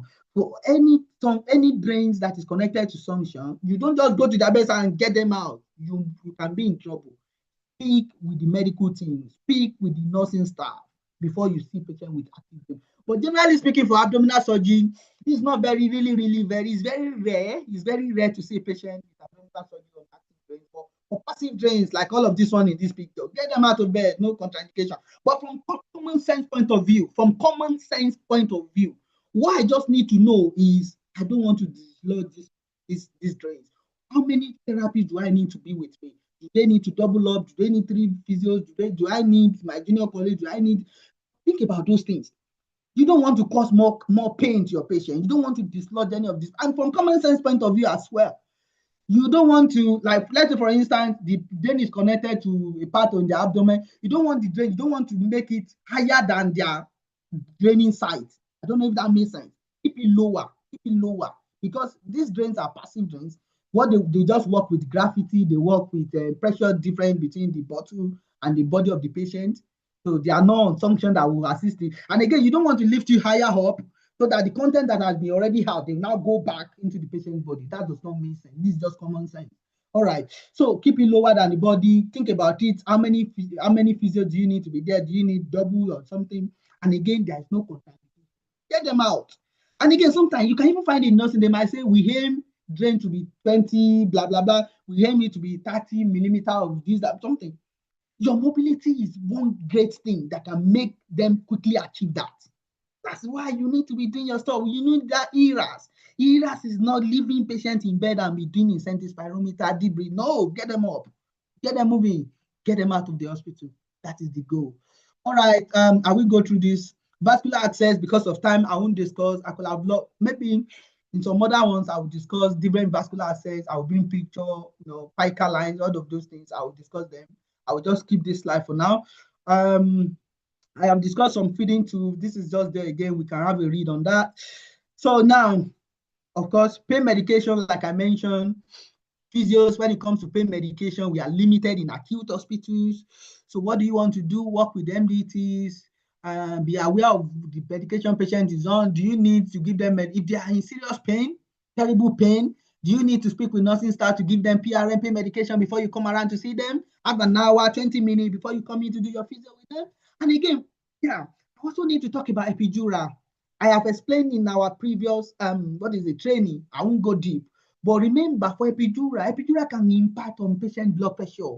It can impact on patient sensations in their leg and this thing. Have you checked? You go to their bedside, you need to be aware. You see, or you read it from the they are on epidural or something, that can impact their blood pressure. Take caution about that. Sensation in their leg. Some people can just stand and their knee can just give way and they can fall.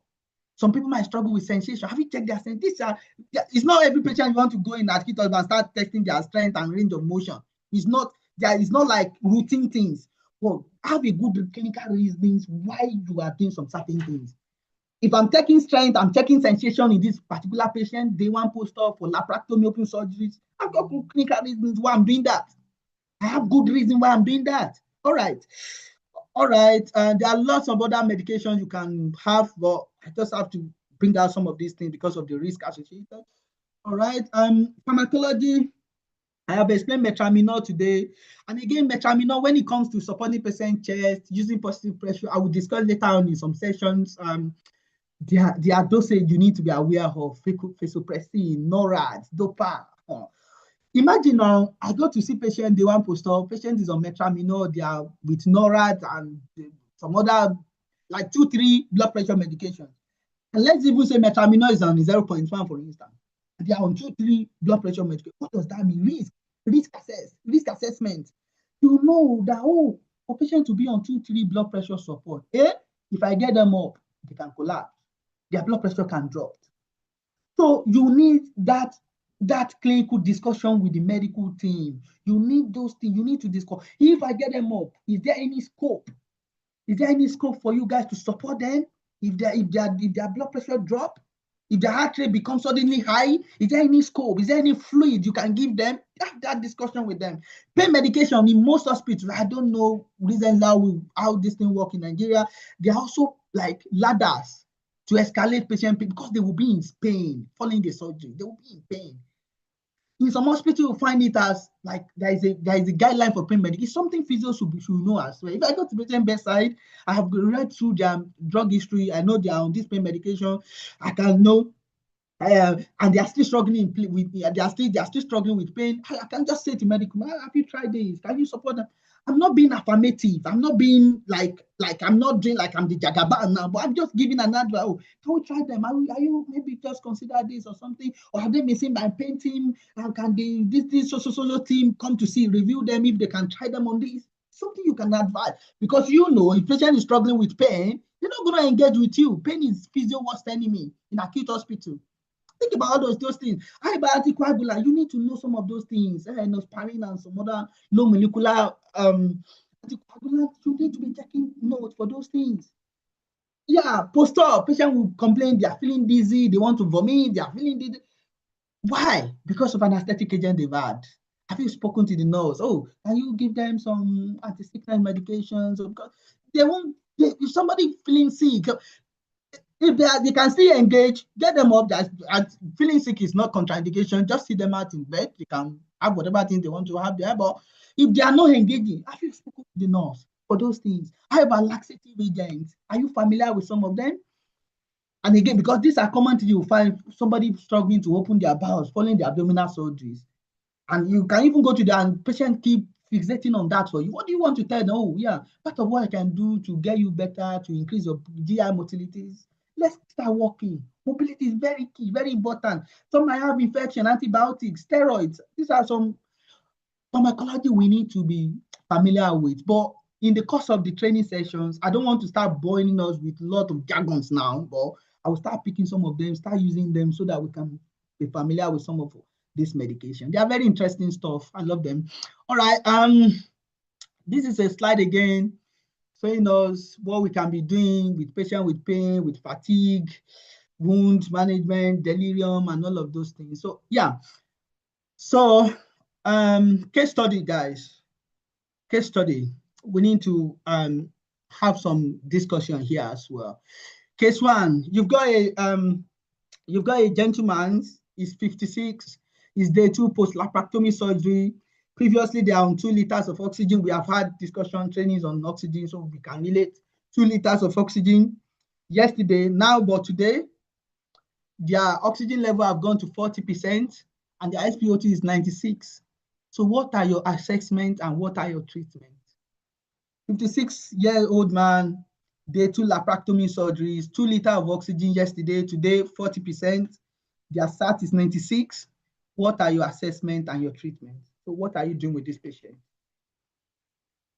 Physios, what are we doing? This is our patient. How do we treat them?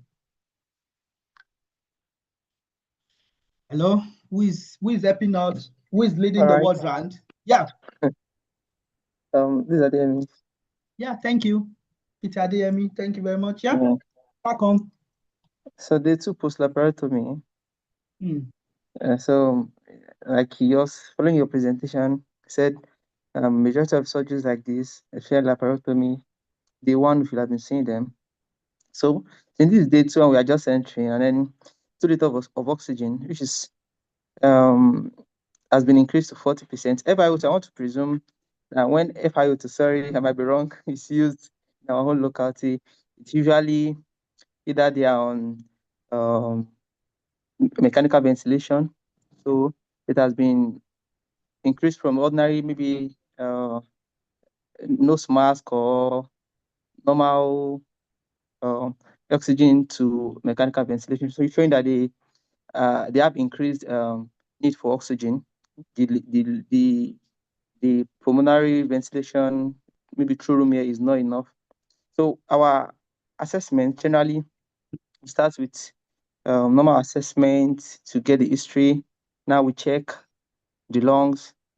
So we check whether there is mucus secretion, and there's increased mucus secretion that needs to be cleared from the airway. We check out the airways, the lobes, and other things. So basically, what we're going to do for these patients is to increase the mucociliary clearance so that the mucus from the lungs can be cleared, and then enough oxygen supply can get to the alveolus, and also help to increase the physical activity to get them out of bed as early as possible. We try to check the range of motions on all the joints. Obviously, the patient is oriented, is alert. If the patient is alert, they can follow basic instruction. We check their strength. We check whether there's the pain tolerance, and then we can commence even if it is PROM or active range of motion if tolerable.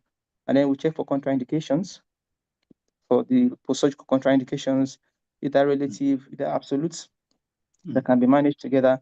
And we ask some other basic questions from the attending nurse or the physician to know how we can work with them and how best we can take care of the patients. So our analysis of findings, generally we guide our treatments. So whatever we find, the pain tolerance, we determine the physiotherapy procedure that will follow. So the past medical history too will be very, very important to get our analysis of findings. And then everything, whatever we find in our analysis of findings, from the pain, the restriction, if there is any, the muscle power, and some other things we find during our maybe auscultation and other things during the chest assessment. But basically, we want to get them out of bed as early as possible. We want to increase their mucociliary clearance. I want to improve their functional ability and prevent further complications. So basically that's it. All right. Thank you very much. Brilliant contribution. Thank you very much. I really appreciate that. Good one. Can I get a few more physios to speak on this? This is our patient. This is your patient. What are you going to do with them? What do you think we can be doing with them? This is day 2. The oxygen requirement has gone up from 2 liters to 40% FiO2. We have had trainings on oxygen now. We should be able to bring those things into practice now. So, so what are we doing? How do we see them? Like, what do you think is going on with them? Are they improving? Are they deteriorating? How do we support them? How best do we support them? Do we run away because they are on oxygen now? Or do we just leave that to the nursing staff to be dealing with on the ward? What do we be doing? Or is there so what do you think, guys? Sorry, sir. Another thing I forgot to add, which is very important. Yeah. I think the most Yes, important is weaning off oxygen, because now they are on mechanical ventilation. We need to make sure that they are being weaned off gradually from mechanical ventilation down to then gradually to weaned off. I think that's most important, especially in people with oxygen. Okay. Okay, thank you very much. Yeah. So Peter Adeyamefu has made his own contributions. Yeah. So pop the response chat box. What do we think? How do we support them? This is our page. There is no right or wrong. It's just clinical discussion we are having here. No right or wrong. No. Yeah. Yeah. I bet if we work in acute hospitals, we're gonna see some of these patients. It could even be, just think about hip replacement surgery or somebody that have had knee replacement. Day 1, they are on 2 liter. Day 2 now, you go to see them, now 40%. SpO2 96. So what are you gonna be doing with that patient? Or because now they are on oxygen, so physios, there is no more physios for them. No, we need to see them. So now, what are we be doing? What are physio indications? Like what? Yeah, somebody, let me check the chat box. Yeah. Deep breathing exercises, getting them up to upright position. Good stuff. Yeah, good stuff. Good one. So for this patient, generally, because of time, yeah, pop the response, keep popping in. People are responding now. Thank you all. Let me check. Okay, I want to know why the oxygen requirement has increased. Great stuff. Of course, we need to know that. Why? There should be a question there. From 2 liters, 2 liters is around 28%. From 28% FiO2, estimately, if you go to my discussion on oxygen, for nasal cannula, you can only estimate, let's say they are on 28%. Now they have gone on to 40%. Way high. Why? There should be a question we need to be asking ourselves. Yeah, great stuff, PT Deborah. She also written, what is their HB? Yeah, we need to know their HB as well, of course. Yeah, why is the why the increase in oxygen demand? Yeah, thank you very much, PT Agbegunde. So yeah, keep up in your response. So yeah, let me check again. Yeah, I will check past medical history, BMI, duration of anesthetic, good stuff. Any past medical history of COPD, good stuff. Thank you for that. Okay. Yeah. Patient could be in, yeah, the patient could be in an unventilated environment. Good stuff. Thank you for that, PT Abegude. Yeah, 40% is not really like, oh, really terrible oxygen requirement. Yeah, 40% can still be supported on the ward. They might not necessarily need to be on mechanical ventilator like PT Abegundi has written. Yeah, they can be on venturi mask at the moment. They can be on, now you know what venturi mask is. They can be on venturi mask. They can be on humidified circuit or aqua pack, whatever things you use on your ward in your hospital. Yeah. And again, at the same time, like PT Adeyemi has mentioned, they can also be in the ITU as well. We don't know where they are at the moment. Yeah, either is correct, it's just clinical reasoning. Yeah, good stuff. Yeah. So let's keep checking. Could be an infection. Great stuff, PT Ibinoba. Yeah, thank you very much for that. Great stuff. It could be an infection. It could be infection could be driving the oxygen requirement. It could now be they now had consolidation, pneumonia, so impacting their VQ matching, the ventilation and perfusion mismatch, causing ventilation perfusion mismatch. It could be that. Yeah, could be. Yeah, let's check. Please keep popping your responses. Assessment. Check the dehydration. Yeah, they could also be dehydrated. If somebody is dehydrated, how does that impact them post-operatively? If they are dehydrated, they are not drinking well, no, they are not on any infusion, any fluid, they are dehydrated. So that can also impact their chest. Their secretion is going to be thick, it's going to be thick, it's going to be viscous. They might be struggling to clear their airway. That can also impact their oxygen requirement. Clinical reasonings, good stuff. Day 2 after abdominal plus basal collapse. Yeah, it could be lung collapse, impacting their VQ mismatch. It could be lung collapse. Thank you very much, PT Emmanuel. Yeah, again, strong suggest immobility is contribution. Yeah, immobility. Now that the one you are supposed to get them out, they are now in bed. They are not out of bed. They are still in bed, rather. That could also predispose them to electrolysis because they are not being able to take in deep breath. They have not come into standing positions. You have a big lung volume to increase their tidal volume, to increase their functional residual capacity. They've been in bed for 24 hours. And maybe they are even in bed in supine position. They are not in semi-fowler. They are not sitting up in bed. These are things you should be doing. Thank you very much, PT Emmanuel. Yeah, please keep popping your responses. We are great physios. We are lovely physios. Yeah, pop your response. So, what should we do? We need to find out why. Why could be many things. It could be sputum, it could be physio related, it could be non-physio related. Physio related, something we can manage. That's something that is amendable to us. Like what is it? Sputum retention. What is driving the sputum retention? Is it from infection point of view? Is it from dehydration point of view? Is it from anesthetic? Is it from their background? I think like somebody have mentioned COPD background, sleep apnea background. It could be anything. Think about that. Think from that lane. It could be atelectasis, like people have mentioned, not being able to take in deep breath. They've not opened their bowels for the last 24 hours. They've got paralytic ileus. The abdomen is distended. They are not being able to take in deep breath because of the postoperative pain. Think about those things. Yeah. What again? Yeah, somebody has written. Yeah, let me read. I think PT Emmanuel again. I strongly consider postoperative right basal.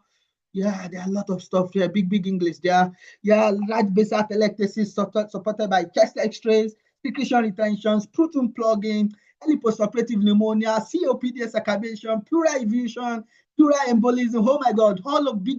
It could be all of these things he has written. It could be all of these things. It could be PE impacting them. They've got PE. The heart rate is now rising. They've got pulmonary embolism. That could make that is non-physio amenable. You cannot fix that. You cannot go in to see patient with P and start clapping on their chest. What are you doing? You can't do it's not you can't fix that. You need them to be on therapeutic dose of anticoagulant before you even if you need to do so. Well, you do stop with them. Thank you for that. It could be non-physio amenable. It could be something you cannot fix. It could be mucus plugging. Now, thick secretion blocking their peripheral airway, impacting their VQ matching. It could be any of those things that he has written there. It could even be non-physio amenable. Now, they've now got pleural effusion following the surgery. They've got pleural pneumothorax following the surgery. That can also impact on the oxygen requirement of this patient. It could be increased work of breathing. It could be anything. These are clinical reasonings. Yeah, I love these things. There's no one way to these things. It's just, yeah, cough ineffective. Another one, patient not being able to generate, that's PT, Toby. I don't know if I call that right. It could be not being able to take any breath, not being able to, cough has three phases, the inspirations, the glottis closure, the expiratory phase. It could be they are struggling to sequence those three stages. Their cough reflex is very weak. They are even trying to avoid the cough because of pain. It could be because of opioid medications, morphines, oxycodines that they are currently on. Now they are really, really very drowsy. Have you spoken with medical team to reverse that? It could be lot of sputum production, anesthetic agent, making them to be very dry, making their secretion to be really very copious. It could be any of those things. Yeah. So please keep popping that. Yeah, mind lung collapse. Now, yeah, that's PT Ahmad. Everybody is talking about collapse. Have you had for chest X-ray? Before you go in to see this patient, ask for their chest X-ray. Have you checked their chest X-ray? Yeah, the collapse it could be on the right, it could even be aspiration. Some patients will vomit after their surgery. When they vomit, they then aspirate their GI content into their lungs. You will generally speaking, you will find by the time you check their chest X-ray, you find those aspirated content in the right lungs because of the way your what do you call it? The way your carina is constructed, right carina is constructed. It could be that. Thank you, Peter Ahmad. It could be limited mobility. They are not getting out of bed. This is ERAS. Get them more. Get them out of bed. Lovely stuff. Now we know a lot of things that can cause these things. My assessment. What do I do? I have checked their notes. I have then speak to the doctor. I check. So what do I do with them? A to E assessment. A to E assessment. Here we check their airway. Is there anything? Is it patent? Is there any audible sound? You can hear snoring sound, gagging sound, anything. Is there any airway patent? I will discuss just later on. Check their breathing. Have you inspect them? Any increased work of breathing? Now they are on oxygen. Yeah, what else can you do? Have you done your palpations? Have you auscultated them? All of those things. Yeah, have you checked their chest X-rays? The oxygen requirement is going higher now. The chance is there that the doctor might have requested for ABG. Have you checked their ABGs? We are training on ABG. Now you need those knowledge here. Have you checked their ABGs, their blood gas? Have you checked that? Think about all of those things. And aside from that, what else do you need? Now, have you assessed their cough? Cough is very, very, very important to us as physio. Have you assessed their cough? Is it weak? Is it strong? Is it productive? Is it non-productive? What are they clearing? If they are clearing, is it thick? Is it thin? If it is thick, what do you want to do? Physio, what are you doing? You speak with the doctor. Can you give them mucolytic agent? Have you asked them to give them some carbon 16, some nebulizers? 3% is 0.9%, 7%, depending on your patient need, depending on what you can see. It is you that can make the decision. Yeah, and your calling skills that nurses are doing, not that nurses don't do it anyway, that we've not get involved to be doing them.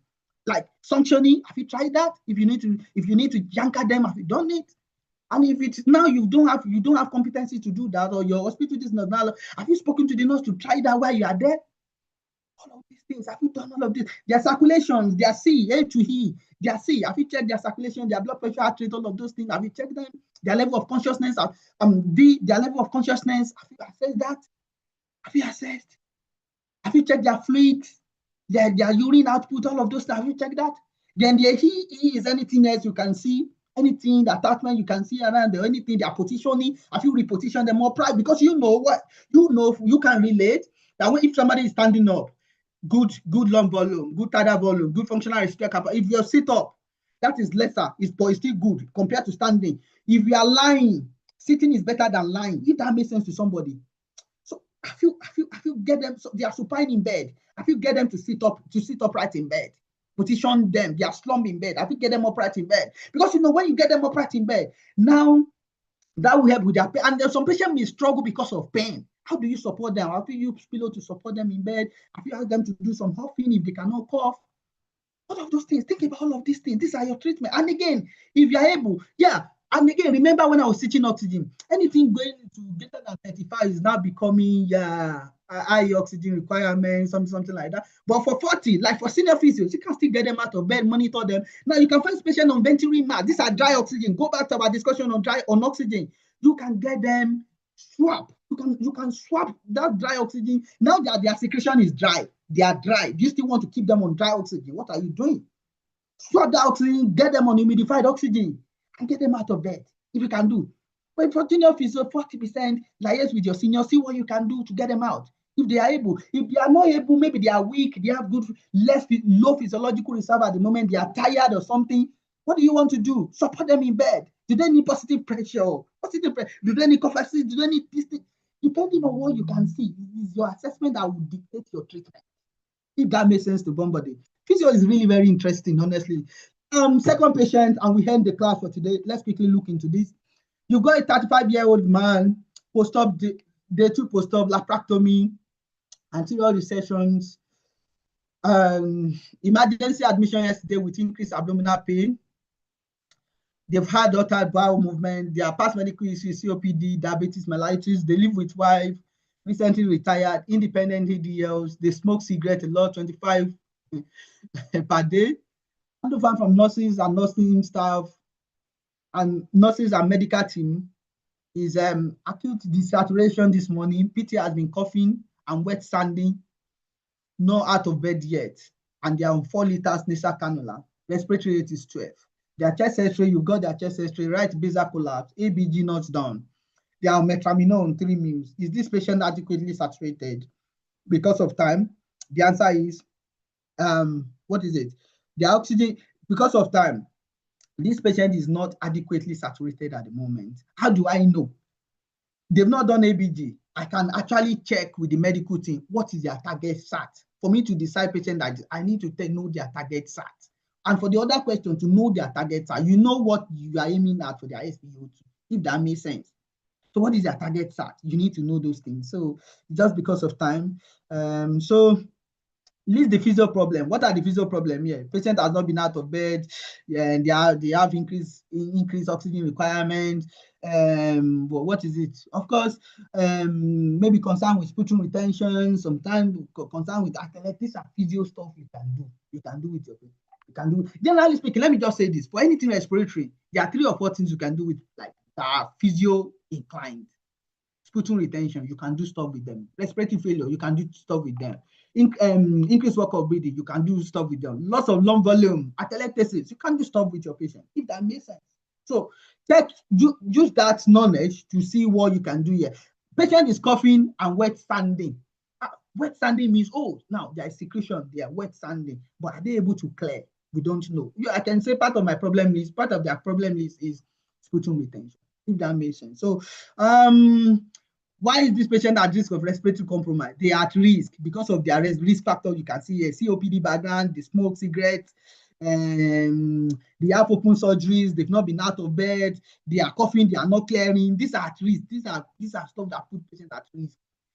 What are your treatment options? It's just similar to the first one. That makes sense. Thank you very much, everyone. Thanks for your time. So at this juncture, I'm going to end today's training. So by the grace of God, we'll continue from here next time. Thank you for listening. So if there are questions, comments, contributions, pop them here before we end the class. The moderator, sir.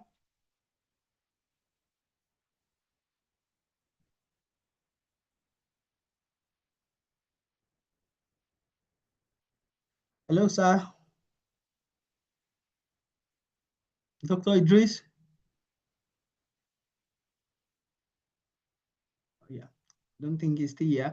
So questions, guys, any question, any contribution, anything you like to say?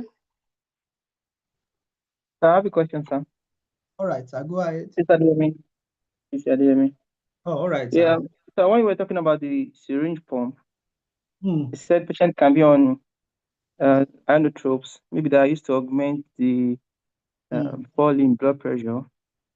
And so this can be like methaminol. I think you mentioned methaminol. And he said you should be careful at that point because you may not want to position the patient, especially when they are sensitive to positioning. I don't want to do anything that will actually make them have a drop in blood pressure and that can lead to CCOMP at least, or even lead to some other serious complications at most. Yeah. So what I want to say is that even while there are some instances while I was in UCH during my internship, that was in 2025.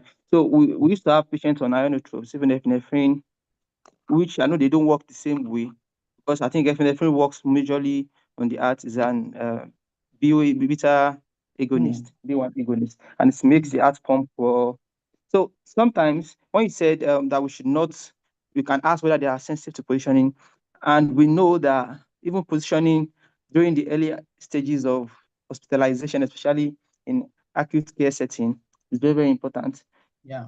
Can we still position them? It doesn't have to be out of bed because we know that sometimes this ordinary passive range of motion, if patient is not conscious, or active range of motion exercises, patient is conscious, can even increase these the blood pressure of patients and help them in these cases now. Can we just do PROM and then normal positioning because of bed sores? Because we also want to prevent bed sores, and we just do maybe right side lying if necessary, if it is indicated, if there is no central line that can they can disconnect, or just mild positioning, or even mildly raising the head of bed to increase the ventilation. Will that not be contraindicated in that position? Because most of the time I think we do that in usage. Yeah. Second one is when you spoke about the Hmm. PTA, patient controlled analgesia. I'll give you a scenario. There was a patient we were managing, then there was a 26-year-old medical doctor, post NYC medical doctor that had myasthenia crisis following myasthenia gravis.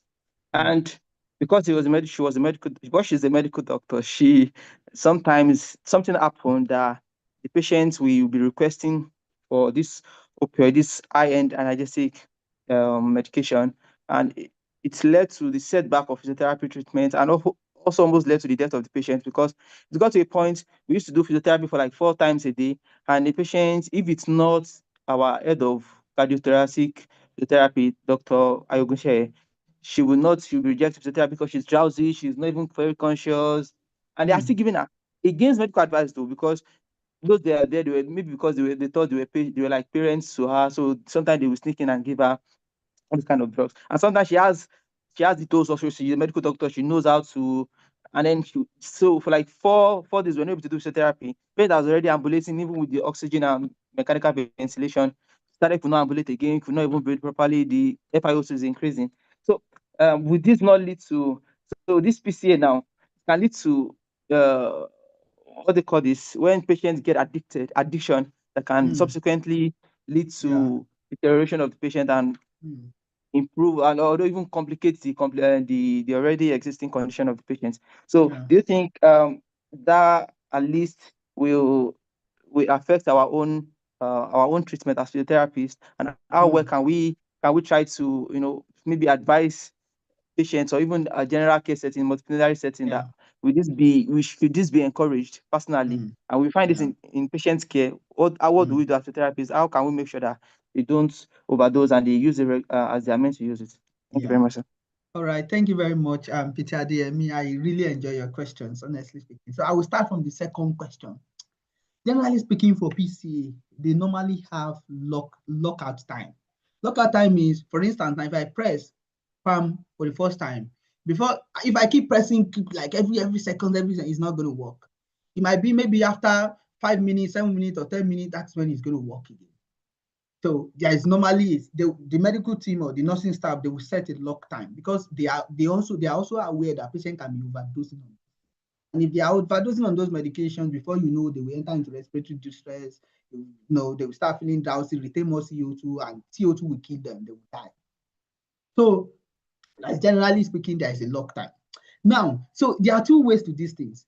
The first way is patient in pain. If they are really, really in pain, like serious pain, some of them might struggle to engage with us in physio, of course. And again, pain optimization is really very important after their surgery because they've had a big operation. So it is also the role of everybody, the doctor, the nurse, the physio, and everybody to be educating the patient, to be educating our patient that, yeah, we don't want you to be overdosing on some of these medication as well. So it could be in some hospitals, let's say for instance in UK now, there are pain team, there are people that will monitor those pain medications, these PCA or other medication they are on, and they start weaning it gradually. And that is also why physio is important. By the time you start sitting patient up in bed, you start getting them out of bed, you start mobilizing them, we expect that naturally the body will start adapting, start tolerating some level of pain. And before you know, what the pain team, because they are already, what the pain team are also doing is they're also reading your notes. They're also seeing if patient has not been out of bed, what you will find the pain team, physios, please do something. Physio, get them out. Physio, do this. Physio, they know if patients are not actively engaging, they are not like doing stuff on the ward, is going to impact on their pain tolerance. It's going to impact on their pain level. So it's responsibility of it. And at the same time, you can also find this patient that they are just addicted. They are over. Some people might even over exaggerate their pain. So the level of pain tolerance is subjective. Like it varies from individual to individual. Some people might just so they are just pain sensitive. So it is also the role of everybody to ensure that these patients are not overdosing on some of these things. And everybody needs to be on deck. Doctor needs to be checking. The physios need to be getting them up there. We need to be educating them about winning pain. As much as we know that when it comes to optimizing them from physio point of view in pain management, we've not really got good support. Of course, how about our soft skills, educating the anxiety? Sometimes it's not really the pain behind these things. Some other things we don't really check. And let me say, we don't really check is there are a lot of things that can actually aggravate pain. It might not really be pain from the incision side. How about somebody struggling with acceptance? Have we checked that? Have we had that conversation with them when their family members are present?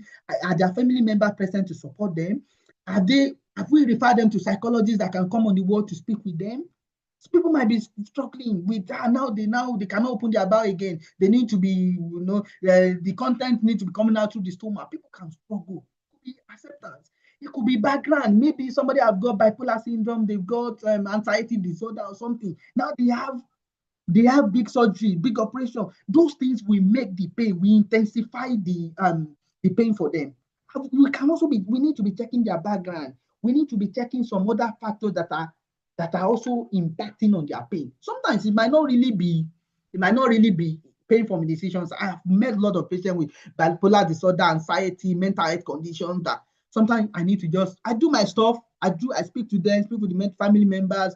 Some people, I just refer them to psychologists. They come down to speak with them, and even some as much as getting champion, like getting your affairs, getting pastors on the ward to come and boost them. All of those things will impact on their pain. Emotion. Some people will just be emotional. Some people will just catastrophize their experience. If you know what I mean, like catastrophize their painful experience, then it becomes more worse. So these are stuff we need to be checking. We need to check those things. That is why we are physios, and that is why the MDT are also there as well. So that is that on that. So on pain management, then on the first one about people on epinephrine, NORAD, or methamphetamine, of course, we cannot get them out of bed. So what do I want to do? I don't want to keep them in supine position. It's not going to help their chest. I'm going to sit them upright in bed. Ask them to be doing deep breathing exercises every hour.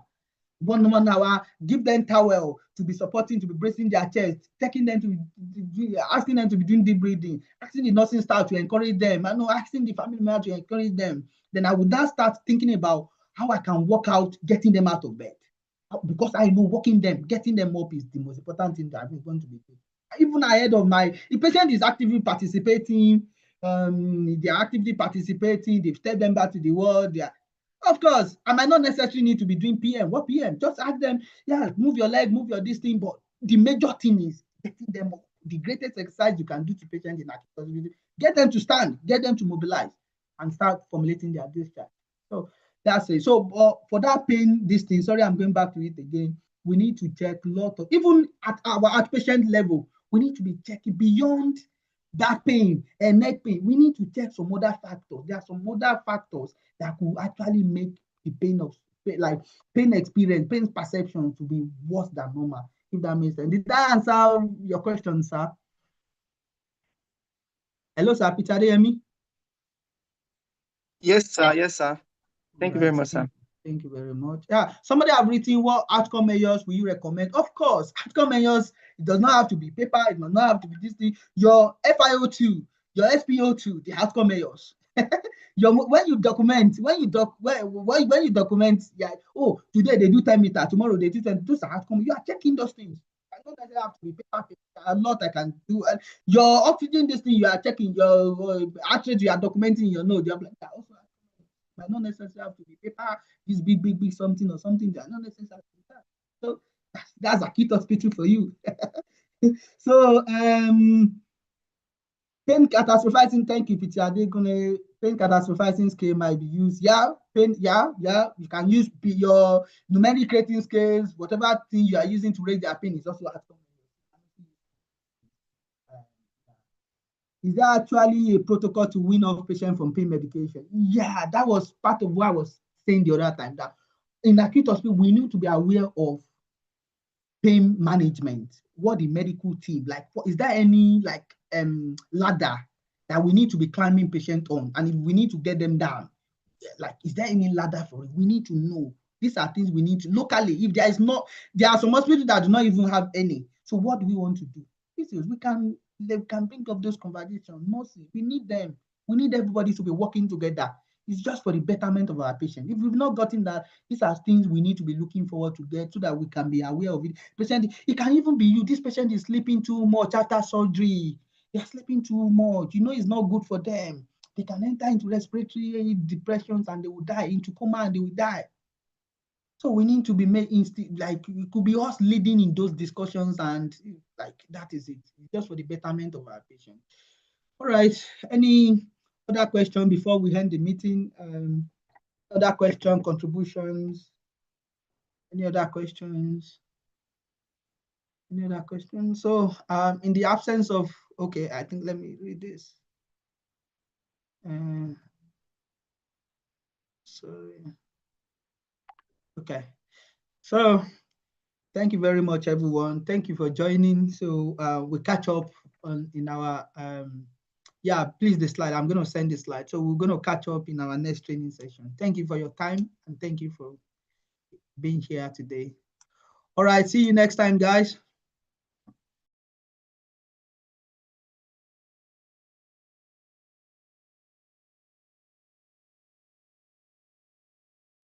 Thank you so much, sir. Thank you, sir. We really appreciate.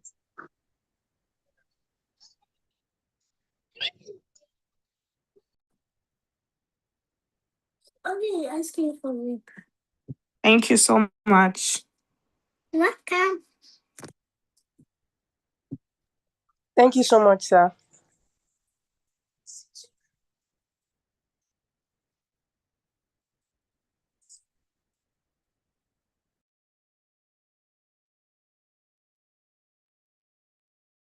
Thank you so much.